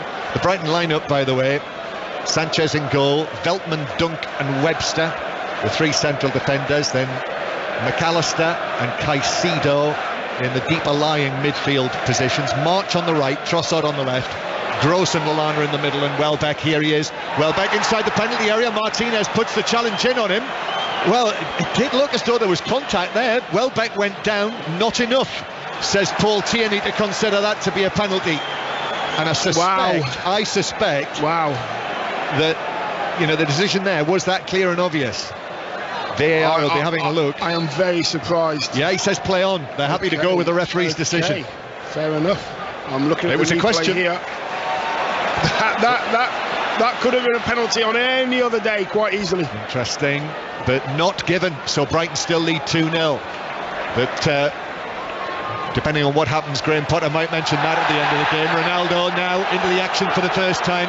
Plays the ball past Veltman. Then there's a collision. He goes down. Veltman comes across, helps to lift Ronaldo up to his feet again, very thoughtfully. Veltman. And it's out of play for a throw into Manchester United. There's a different feel now around the place with Cristiano Ronaldo on the field. It was very, very quiet after Brighton scored that second goal in the first half. Fernando now chipping the ball into the Brighton penalty area, looking for the run of Sancho, but it's headed behind by Dunk. It's a corner to Manchester United. Incidentally, this is their first corner in the 11th minute of the second half, taken short, fired in by Eriksen, but Caicedo blocked that, and they will have a second consecutive penalty. I saw 13 Chelsea corners in the first half at Goodison Park yesterday, the first half alone. So Eriksen to take this, just steps away in front of the Stretford end, all of the red shirts in there behind him. Eriksen swings it in, but it's headed up and away for Brighton. Powerful, commanding header away by Dunk, the Brighton captain. Then Martinez misses it centre field. It runs under his boot. Fernandez then to the right hand side. March was in on the challenge on Dalot, and Dalot, who was spinning as he took that ball into his stride, was fouled, says Paul Tierney. So free kick to Manchester United. Yeah, corner of the box down Manchester United's right on the edge of the 18-yard box on the corner, right hand side. Who's over it? Bruno's over it, Eriksen's over it. Now Brighton will have somebody to worry about apart from Maguire. 2-0 Brighton lead. Dion Dublin with us. 5 Live BBC Sounds on this Premier League Sunday. Eriksen stands over the ball. We know what he is capable of from the set piece situation. He lifts his left wrist to his face, and then there's a signal with his left hand. Eriksen, right-footed delivery, but it is headed away for Brighton on the edge of the 6-yard box. Oh, lovely turn by Bruno Fernandes, but then he was challenged, wanted a free kick. It's not given. Brighton have won the ball back. Brighton are away on the counter-attack. Trossard now. Trossard taking on the little figure of Christian Eriksen, who did very well actually to get back there into position and be one of the defenders to put it out for a throw to Brighton over on the far side. That's the attitude he would have wanted to see. Ten Hag, the ball getting cut out of the near post, Eriksen being the one that defends. Yes, he plays it safe, but work rate, attitude is good. Rugby League latest, Leeds 12, Wakefield, Salford 0, and Wakefield 0, Catalan 12. Brighton with this throw. Commentary to come on West Ham, Manchester City from 4:30. Leicester winning 2-0 against Brentford. We'll go there again when we get a chance. But March now on the left-hand side, but had run the ball out of play, so it is Manchester United's ball. March has kicked the ball away there. I think he's going to get away with it. He is. It's a Manchester United throw. Right, so let's get the latest from Leicester Brentford with Pat Murphy. Still 2-0 to Leicester. It could have been 3 soon after that excellent goal by Dewsbury Hall. Tielemans, who's been outstanding, 25 yards out, low save from Raya. Leicester 2, Brentford 0. Finished Hibernian 1, Hearts 1 in the Edinburgh derby earlier. Monday Night Club is back for the new Premier League season tomorrow night with Mark Chapman, Chris Sutton, Micah Richards and Rory Smith. I wonder what'll be top of the bill for the discussion tomorrow night. Shaw plays the ball infield but hits a defender, and Brighton are able to bring it away again in the blue and white, the wide blue and white striped shirts. For Brighton and Hove Albion, 9th in the Premier League last season. They're the highest finish they've ever recorded in their league history, 9th in the top flight. And here they are now with history on their hands. As Tony Blair used to say, they're feeling the hand of history on their shoulders here. Perhaps their first win at Old Trafford against Manchester United. They've got a 2-goal cushion, but Cristiano Ronaldo coming on in the 53rd minute. Not really been involved in a goal-scoring sense yet. And there's a flick by McTominay which gives the ball away. And these are familiar groans. These are the sort of groans that Old Trafford managers have been hearing over the course of the past decade since Sir Alex Ferguson left. Ball forward for Welbeck to chase. Shaw gets there first, plays it across the box. De Gea brings it down. Welbeck still herring around, but De Gea's able to pass it away to Dalot. And Dalot's ball beyond the Brighton back line. Ronaldo's onside. He centres it. Rashford shoots and it's saved. But then the offside flag is now up.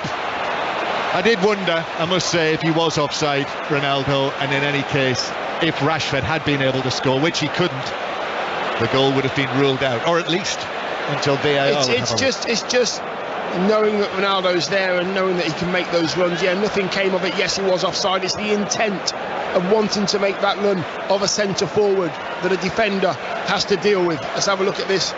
Oh, it's a very close one. I think he's onside. I think it's a very, very close one. It might be the legs of Dunk that plays him on, I think. Yeah, I think he would have been onside. I think if he'd scored, Rashford, but instead, so that now makes that save by Sanchez with his left arm, really good reaction save, a really important one. We think the goal would have counted if Rashford had been able to score. Yeah, if that goes to VAR, I think that would have stood if he'd have scored. Back to Leicester, Pat Murphy. The pull one back, Brentford. Ivan Toney, loose play in their own penalty area by Leicester, and the keeper Ward wasn't really at the races then, and Toney on it like a flash. Left foot 6 yards out. They're back in it. They don't deserve to be. Leicester 2, Brentford 1. So that game is not over yet. 2-0 to Brighton here, but you feel that this one's not finished just yet either. As Brighton, Veltman heading the ball back to Webster, and then Ronaldo, as the two of them off the ball, Veltman and Ronaldo together. Ronaldo almost got him in a headlock. I think Veltman blocked Ronaldo trying to get to the ball. Yeah, so that's the second time that they've tangled, so that's one to watch. Brighton coming forward down the left-hand side. Bright sunshine. Still Brighton come. Trossard into the penalty area. Turns. That's a nice turn. And then defender Dalot, who went with him, was able to get a touch and put it out of play. I mentioned it in the first half, Dion. I think Trossard is a very, very good player. Yeah. He always makes something happen, whether it's a cross, he always makes his defenders do their job. He always gets some kind of end product, whether it's a shot or a corner on this occasion, but he's lively and he's very trustworthy with the ball. Yeah, scored a hat-trick last weekend in Brighton's final friendly match before the start of the season against Espanyol. They didn't go far, Brighton. Played a lot of games at home, went to Portugal. United were off on their travels. So it's a corner to Brighton after that good work from Trossard. Here's the delivery into the near post, comes off a United head, and then headed across by Lallana, and then headed away by Martinez on the edge of the 6-yard box. Comes out for Brighton. And Trossard on the right plays the ball into the penalty area, but a tame header goalwards by Webster. Easy catch for De Gea.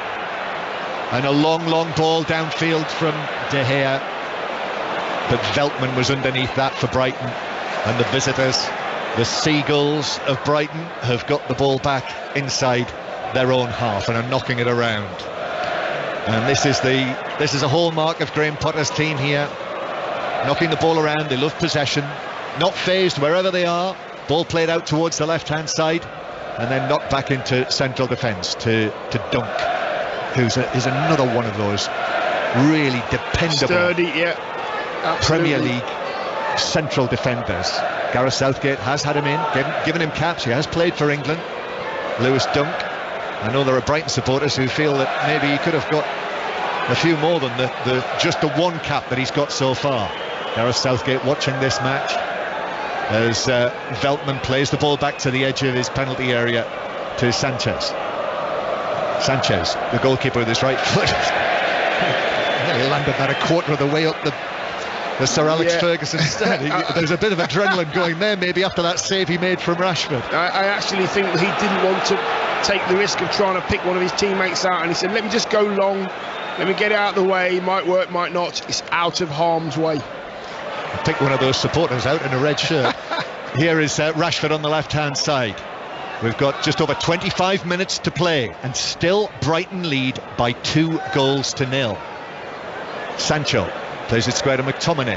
Now out to the right-hand side. A little touch. Ronaldo has gone out there to the right to get the ball back. Step over from him. Another step over onto his left foot. Then with his right. Back to Bruno Fernandes. Fernandes, little ball to the edge of the area. Back to Ronaldo. He looks for Dalot. Dalot angles it back, but Dalot passes it straight to Solly March. And Solly March can say thank you very much and clear it away to the halfway line. But it comes back. Manchester United again. Eriksen turning. Now in a more deep-lying position, obviously, since Ronaldo came on. Cross to the back post. Rashford arriving, but got right underneath it. Sent it scything high over the crossbar and halfway up the Stretford end. I want to say that's a really tough finish to try and get on target. The ball's flying and it misses everybody. Goes to the far post. He's 4 yards out. He's on the 6-yard line, 4 yards out. I'm thinking, maybe just let the ball hit your foot, side foot it towards goal and see what happens. Just got his technique wrong. But what you're watching now is that Man United they're not taking any risks. They're putting the ball in the box.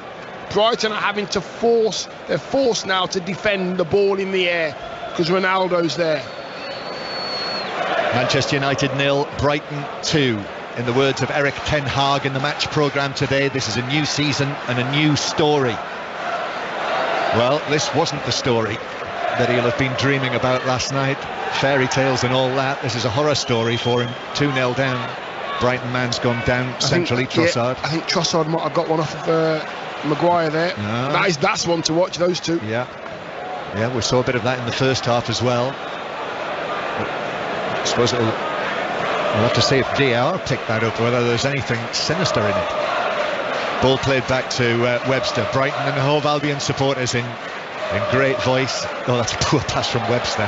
He actually passed it straight to his manager, Graham Potter, who just stood there and allowed it to roll off the pitch and down the slope. I just see Trossard as he got off the turf. Here's Welbeck now as Brighton come forward again. Trossard is up against Maguire. Still Trossard to the edge of the box. McTominay in with a challenge. I thought that might have been a free kick. Well, that wasn't given. Trossard certainly felt he was fouled. Harry Maguire has a word with referee Tierney as well as they run back down the field, because Manchester United are on the attack now. That's a couple of decisions that have gone against Brighton in this second half. Sancho back to the corner of the penalty area. Worked in field to Eriksen. Eriksen now shoots low, a low shot. Sanchez saves and pushes it out. I thought Ronaldo was going to be onto that, but crucially Veltman got there first, put it behind for a corner. He was a yard in front of Ronaldo. Veltman needed to be there. Another good save from the keeper. Ronaldo was just there. 4-yard tapping. Veltman cleared it for a corner.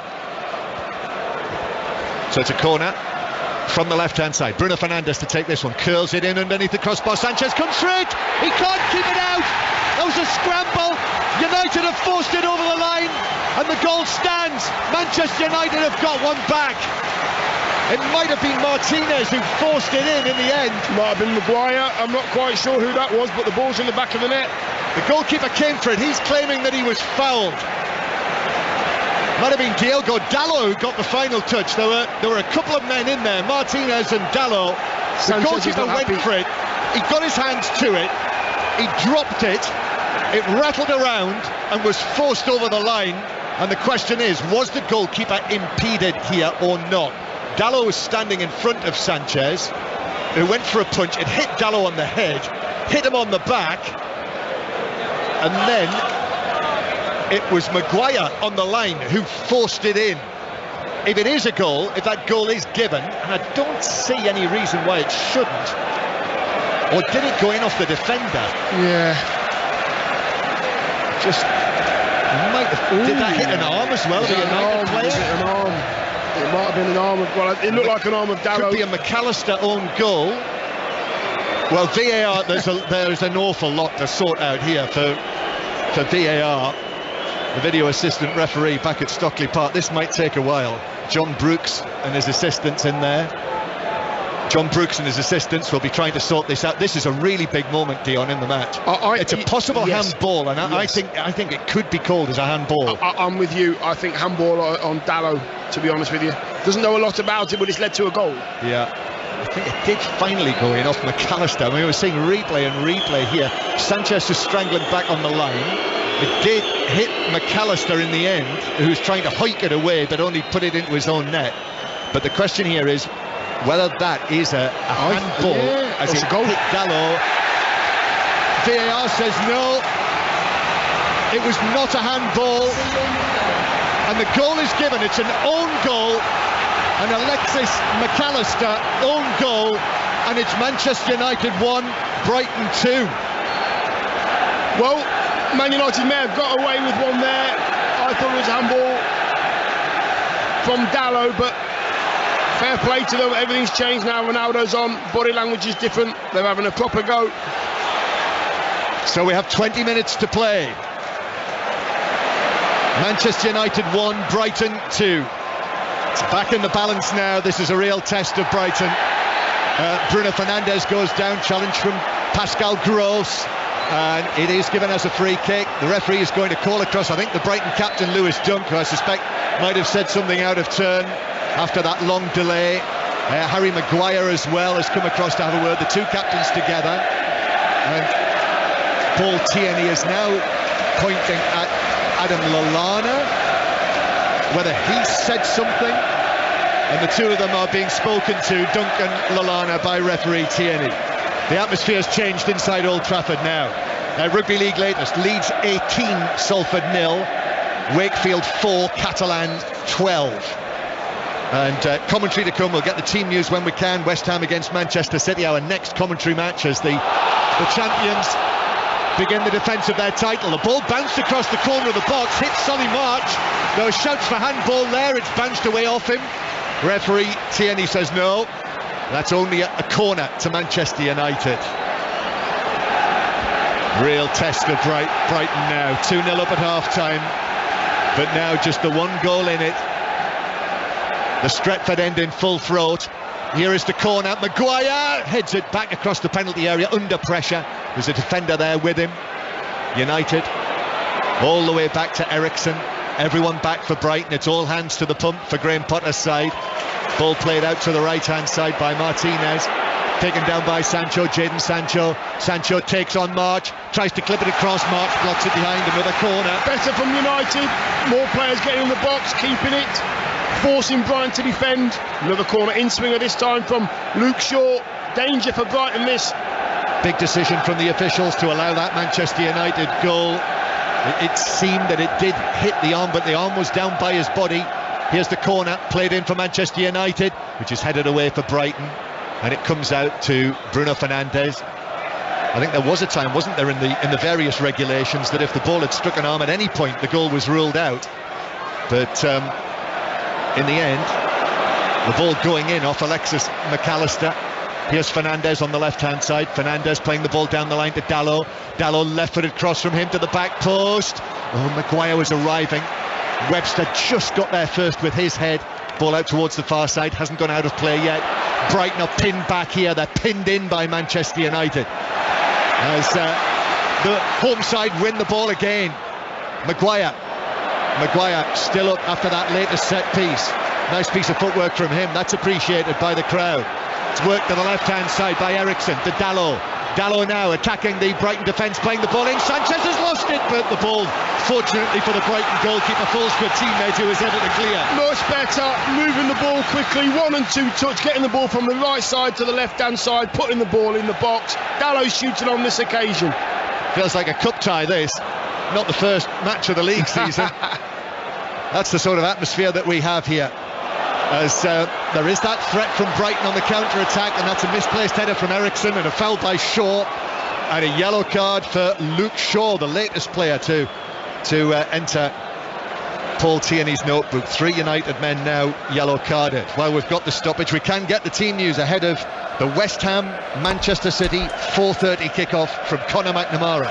Yes, and the West Ham new signing striker Scamacca is only on the bench. Gianluca Scamacca. The West Ham team, Fabianski in goal, Sofal, Johnson, Zuma and Cresswell, Souček and Rice in the midfield. Very familiar look to the attack. Bowen, Lanzini and Fornals behind Mikel Antonio. The champions begin their defence with Edison in goal, Walker, Diaz, Ake and Cancelo at the back, Rodri and Gundogan in midfield, Kevin De Bruyne, Grealish and Foden behind Erling Haaland. Thank you, Connor. Be listening to Connor and Clinton Morrison from the London Stadium later. Brighton are going to make a double substitution. I think Graham Potter had to do something. Mwepu and Lamptey are coming on, but United into the box. McTominay with a cross, but the defender went to ground. It was Lewis Dunk who blocked it, and they were able to clear it out for a throw down the right-hand side. Throw-in. United looking to take this, but the changes are going to be made. So while those changes are made by Brighton, where's the latest gold gone in the boxing at the Commonwealth Games, Jonathan Overend? Well, it's gone to Scotland, which is a hat-trick of gold medals in the ring here at the NEC today. Reece Lynch in the light welterweight division. Superb performance to cap an excellent tournament from him. Survived a late fight back from his opponent from Mauritius to win a split decision. Reece Lynch, gold for Scotland.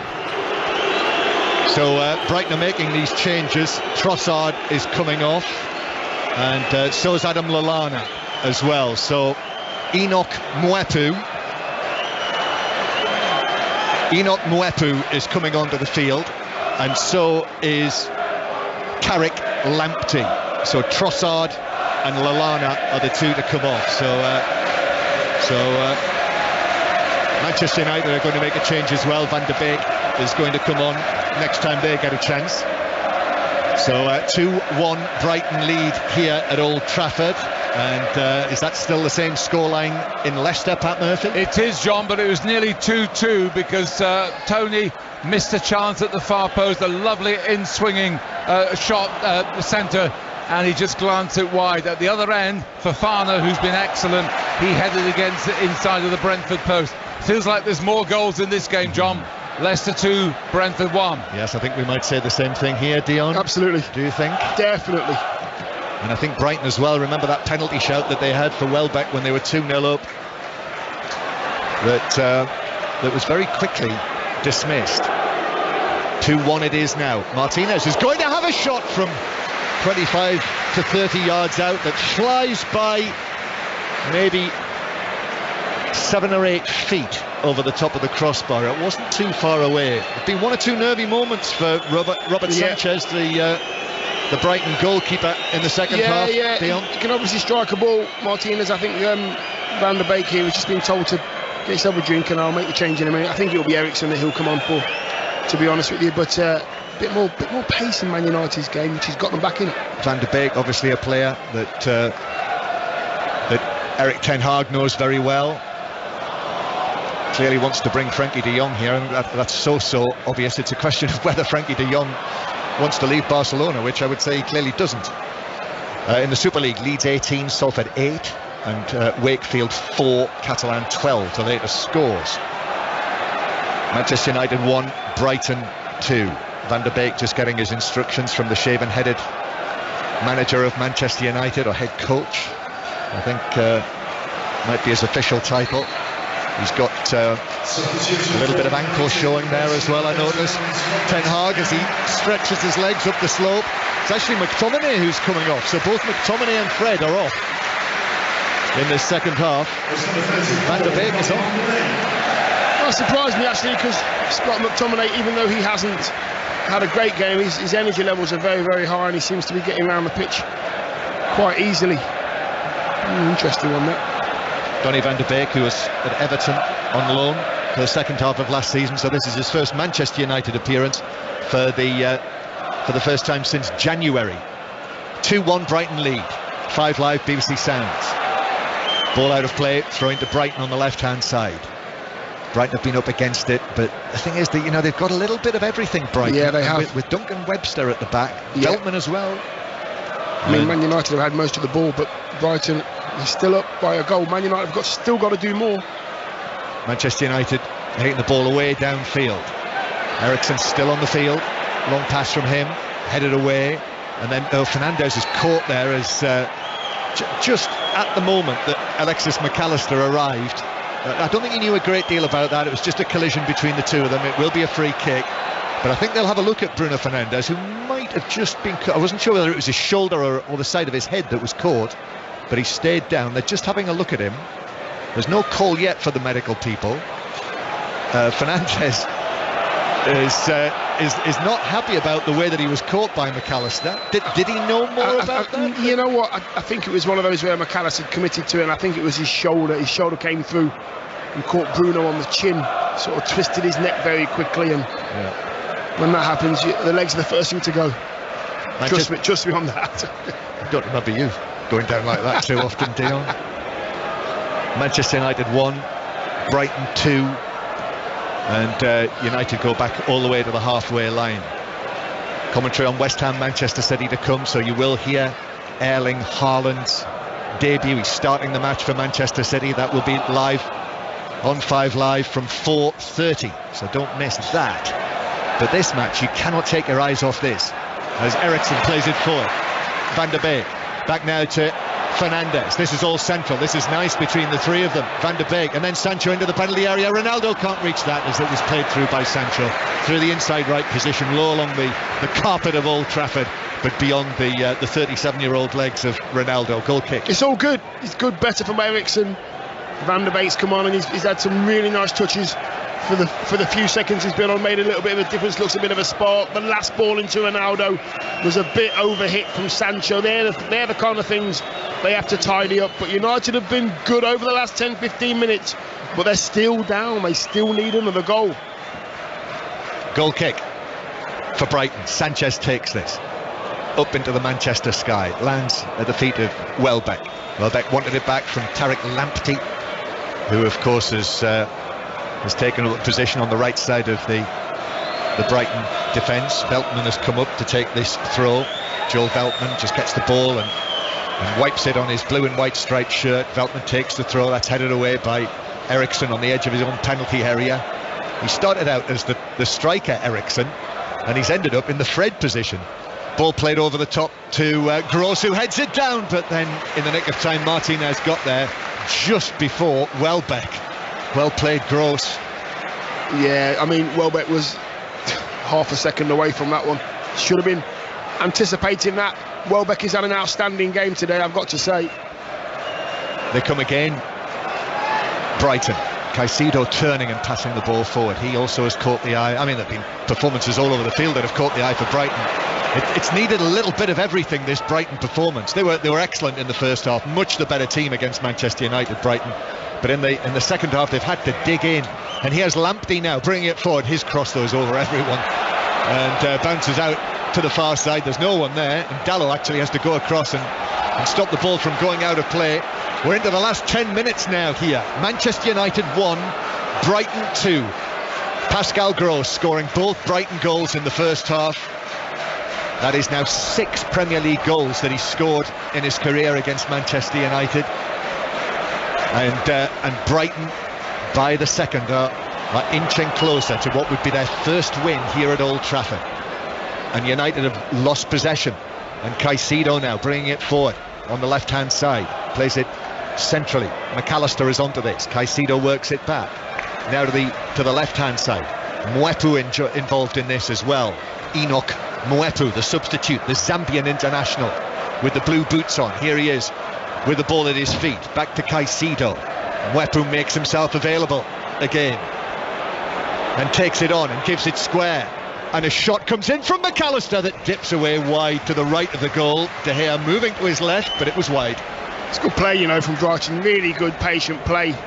Triangles, moving it quickly. Every time they pass the ball to a teammate, they got themselves into another position to receive the ball.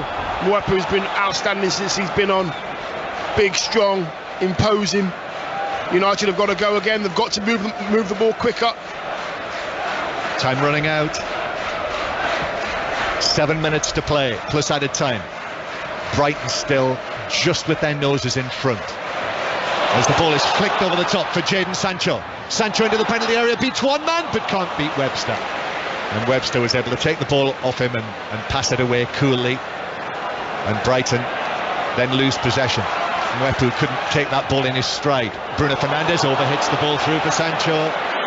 And Sanchez is able to pick it up with Rashford racing in to make him do that. Yeah, Sancho does the right thing. He gets past one player, then he tries to get past two. That's when you've got to get your head up and try and find a teammate. Trouble is, he hasn't got any teammates to find because they're not getting into positions where they can find the ball, especially in the final third. Ronaldo not had the chance yet. That's the word. Yes. That's the word. Yeah, you would think that a chance would come his way at some stage, wouldn't you? It normally does. Very often does in added time, Dion. I don't know whether you've noticed that. Brighton 2-1 up. Martinez plays the ball for Manchester United out towards the far side. Here's Jadon Sancho, but he loses out in the challenge, and it is Danny Welbeck who receives the ball in the middle of the Manchester United half, turns and gives it to Lamptey to his right, and Lamptey into the box. Lamptey with the ball at his feet, up against Shaw, tries to shoot. As he did so, it was blocked by Fernandes, and then Lamptey in his over-enthusiasm pulls back Fernandes, and that's a free kick to Manchester United. Just over 5 minutes to play. Might be another change for Manchester United.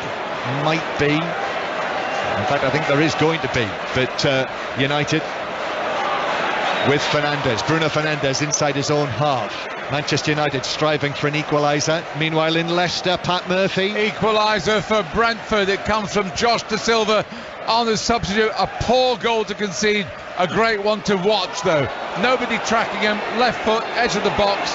2-2, Leicester Brentford. See it on Match of the Day 2 tonight with Mark Chapman. And there will be some unease, I would think, at Leicester after that. Brentford coming from 2-0 down. It's on Sports Extra if you want to listen to that, the closing stages. But don't miss the closing stages here at Old Trafford with us, as Shaw plays it into the edge of the penalty area. Ronaldo tried to turn it off to his left to Rashford, but that was blocked. Van der Beek now, the blonde Van der Beek, up towards the edge of the penalty area. Blue and white stripes, ranked one after the other on the edge of the box. Ronaldo square, shot from Eriksson, that's deflected into the penalty area. It's headed out, comes to Maguire. Maguire, who's stationed himself halfway inside the Brighton half. Now Sancho on the right flank. Sancho's ball in. Sanchez, the goalkeeper's able to claw it down and gather it as it bounces up. Just as he clawed that down. Oh, Sanchez, long ball downfield, looking for Welbeck. De Gea's come out of his penalty area though, and was able to get to the ball first. Sorry, just as he clawed it down, he was heading towards a far post and Ronaldo was waiting. Not this time. Bruno Fernandes, he flights one forward. Van der Beek, that's a nice cushioned header, glancing header to the right hand side. Sancho infield, Ronaldo with a shot, but Webster was right there in front of him, and Webster, the big number 4, blocked it away and wide. It's corner to Manchester United. It's better from United, and they're gonna, I think the troops are on the way in. Yes, they are. The troops are on the way in. Triple change coming up. Elanga is coming on. So is young Garnacho as well. The young Argentine. As United take this latest corner, Martinez comes back to him. Martinez with a shot, that's blocked by Dunk. Dunk threw himself in front of the ball. There are shouts for handball, and referee Tierney is not interested in the slightest. He sort of landed on it, Dunk. Yeah, he just does what he does well. Dunk puts his body on the line. I don't think it was a handball from the view that I've seen so far. I don't think it is, because he seems to be holding a more delicate part of his body. I'm with you. And Tyrell Malacia is going to come on for his debut as well, another of the summer signings. The first signing, actually, the former Feyenoord left back. So triple change from Erik ten Hag coming shortly. A triple change that he hopes will help to try and get something out of this first match. At the moment, Ten Hag is facing defeat here in his first Premier League match as the Manchester United manager. Of his recent predecessors, only the other Dutchman, Louis van Gaal, has suffered that. Ball played in again from Eriksson. It bounces to Rashford, chests it down in the box. Rashford though has to play it back under pressure to Shaw. Now Sancho, Jadon Sancho, left side of the area, his ball across. Rashford got his head to it, couldn't send it goalwards. Follow-up header is cleared away, and then Bruno Fernandes tries to, well, he did nutmeg Mwepu, but there was cover there behind him, and Brighton were able to clear it downfield. 2 minutes to go of the 90 plus added time. Triple substitution that Manchester United are going to make will eat up a lot of that time, actually. That's the problem with the 5 substitutes. If you make 3 at a time, it doesn't half take a while to get them all onto the field. And I think, do you know what, Dion? I think you've got to find something better than the 4th official's electronic board. I agree. I think that holds the whole thing up. I think that's got to be rethought. It's a good half a minute, isn't it? Yeah. You're getting the numbers up. Yeah. Manchester United 1, Brighton 2. It's now Leicester 2, Brentford 2, as we heard from Pat. Ball bounces for Mwepu, and Mwepu for Brighton is approaching the Manchester United penalty area, but that's a very good tackle by Maguire to dispossess him and snuff out that danger. And Brighton are going to make a change as well, so we're going to have 4 substitutes coming on next time there's a break in play, which is now. It's young Levi Colwill who's going to come on for his Brighton and Hove Albion debut. The ball is off the field now. Are we going to see the change now? I mean, it is a throw-in to Manchester United, and we are. So Sancho is off. So Elanga coming on to replace Jadon Sancho.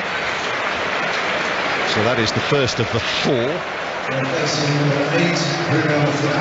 Fernandes is making way. So Garnacho, very popular around here, the youngster. For his early days, what he did last season, young player of the year for Manchester United, the young Argentine under-20 international. So he is on to the field. And a straight swap for a debut, Manchester United debut for the £47 million. I beg your pardon, it's not quite that much. The £13 million left back Tyrell Malacia from Feyenoord is on to replace him.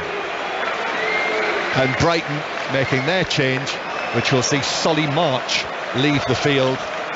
And the defender, the left-sided defender, Levi Colwell, the England under-21 international, part of the Cucurella deal at the end of last week. I guess probably at the start of last week he didn't expect himself to be at Brighton, you would think, but that here he is at Old Trafford playing for Brighton in a match that could make history for his new club. Levi Colwell, of whom great things are forecast, on loan at Huddersfield last season, you might remember, when he did very well in their promotion push. Brighton leading 2-1, and we are well into added time now, and it all depends on how much has been added on. Lamptey with the ball on the right hand side, and Welbeck knocks it infield. There's a flick. Brighton have got the ball deep inside Manchester United territory. That's exactly where they want it. Lamptey could have taken that to the corner flag. He didn't. He was positive and he was tripped, and it is a free kick to Brighton in the full-back area, and 5 minutes have been added on. 5 minutes of added time. We've already had over a minute of them. If Brighton have got any sense here, Dion, they've got a free kick in the full-back position. Do they know any other way? This put has it in got the to box go. and try scoring like the one. Lionesses last Sunday afternoon. Exactly. They got it absolutely spot on. Didn't they just? Absolutely spot on. That was one of the great pieces of taking the ball to the corner flag that I think I've ever seen. Managing a game of football. Yeah, but they're not. Brighton are going. I don't know whether they regret this. Gross is going to chip this in. They pull back. Possibly to Lamptey. Gross drives it in low, and it's cleared back to the free kick taker, Gross to Lamptey. Lamptey could take it to the corner flag. He doesn't. He slips it between the two United players, and I think Gross now finally, this is sense, is taking it towards that corner flag with all of the Brighton fans up there in the stand above that corner flag. The ball's out of play. It came off Gross, says the assistant there. It's a goal kick to Manchester United. We've got less than 3 minutes of added time to play. Still Manchester United 1, Brighton 2. On Sports Extra, Leicester 2, Brentford 2. From 4:30, Erling Haaland starts for Manchester City. You'll hear that West Ham, Manchester City, West Ham commentary. And the full-time whistle has gone at Leicester. It has finished 2-2. It has finished 2-2, a point apiece. Brentford coming from 2-0 down. Brighton are trying to win at Old Trafford for the first time in their history. 2-0 up at half-time. Manchester United much improved in the second half, which isn't saying much really, considering the disappointment of the first half with the false nine. But the arrival of Cristiano Ronaldo hasn't been able to lift them to their target just yet, and there are spectators leaving now Old Trafford. We've had over 3 minutes of added time. Erik Ten Hag facing defeat in his first Premier League match as the manager here at Old Trafford as well, against Brighton, who are looking to beat Manchester United for the first time in the space of just a few weeks.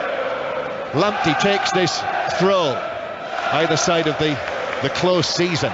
Gross tried to take it to the corner flag, managed to get the touch from Malacia out of play. It's a throw in to Brighton again. Time being eaten up by this. They are keeping the ball near that corner flag. Lamptey and Gross together. 2-goal Gross in this match, and he deflected it out of play. It's a goal kick. 1 minute to go. 1 minute for Manchester United to produce the goal that would rescue a point in Erik Ten Hag's first Premier League match. Long downfield from De Gea, headed away by Brighton. Martinez plays it over the top, stretching header from Elanga, but it was headed away. The offside flag was up against Elanga as well. Free kick to Brighton, and a few of those Brighton players are out on their feet, you know, Dion.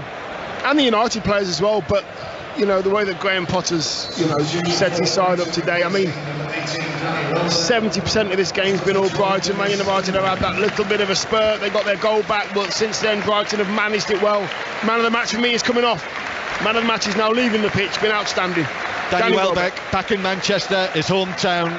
He wasn't on the score sheet, but he's been heavily involved, particularly in the first half, but also in the second. As we say, might have had a case for a penalty when Brighton were 2-0 up. Centre forward's performance, outstanding, Danny Welbeck, well done. And he's replaced by the German forward, Dennis Undav, who was off last season at his old club, Union Saint-Gilloise, who have been involved against Rangers, of course, in the Champions League this week. So Undav is on for his Brighton debut, just to see the clock down. And I make it, that's it. I make it the 5 minutes of added time are up. It depends how much is being added on for all of those substitutions. Brighton have to defend this ball downfield, but they do. It's whacked into the stands by Veltman, and that is the final touch of the match. Brighton cheers inside Old Trafford. Brighton Hove Albion supporters can celebrate a victory at Old Trafford against Manchester United for the very first time, and that means it's a losing start in the Premier League in his first match in charge for the new manager of Manchester United, Erik ten Hag. He said this would be a new season and a new story. Well, that's a nightmare start for him, losing like this at Old Trafford, and particularly in the manner of the way that his team played in the first half. He goes out onto the pitch, there are handshakes there, and he walks away all alone to consider an opening day defeat for him in the Premier League. There is applause for him there from the Stretford end, and he waves back to them, thanks them for their support.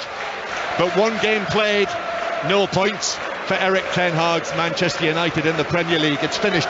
Manchester United 1, Brighton and Hove Albion 2, Dion. I just believe that Brighton were better.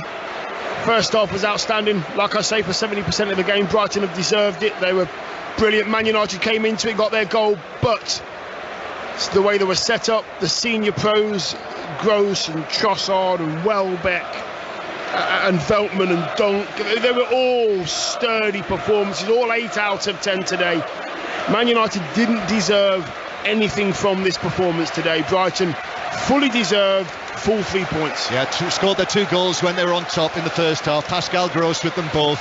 Lovely goals both as well, well worked. And although there was that scrappy goal back for Manchester United from Alexis McAllister, Cristiano Ronaldo, who came on as a second half substitute, wasn't able to make the impact. And now Brighton's players are going across to the supporters to join in with those celebrations. This, the 15th time that Brighton have played in all competitions against Manchester United here at Old Trafford, and the first time they've beaten them. Manchester United 1, Brighton and Hove Albion 2, and Steve Crossman's here at Old Trafford with us, and we've witnessed it together, Steve. Absolutely, and these Brighton fans are now witnessing their players applaud them and clap their hands in unison. They have been together for every single moment of this game this afternoon. The manager, Graham Potter, in his dark blue suit, has just gone over to hug a couple of the players as well, and he now takes the acclaim all on his own of the Brighton fans. Listen to this and watch. On Match of the Day later, you will see a brilliant Brighton performance and a big punch of the air for Graham Potter. And we said before the game, as he goes back now, they want another one.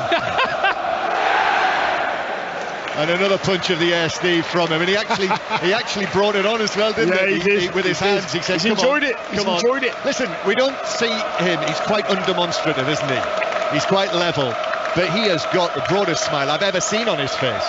And they're asking for another. They want another, and he's dummied. He's dummied that he was going to do it, but he's not. He's just backing away and clapping his hands. I think that's where Brighton are as a football club. Their relationship is incredible. Win, lose or draw, they seem to respect their fans, travelling fans, home fans. The manager seems to have his players on side.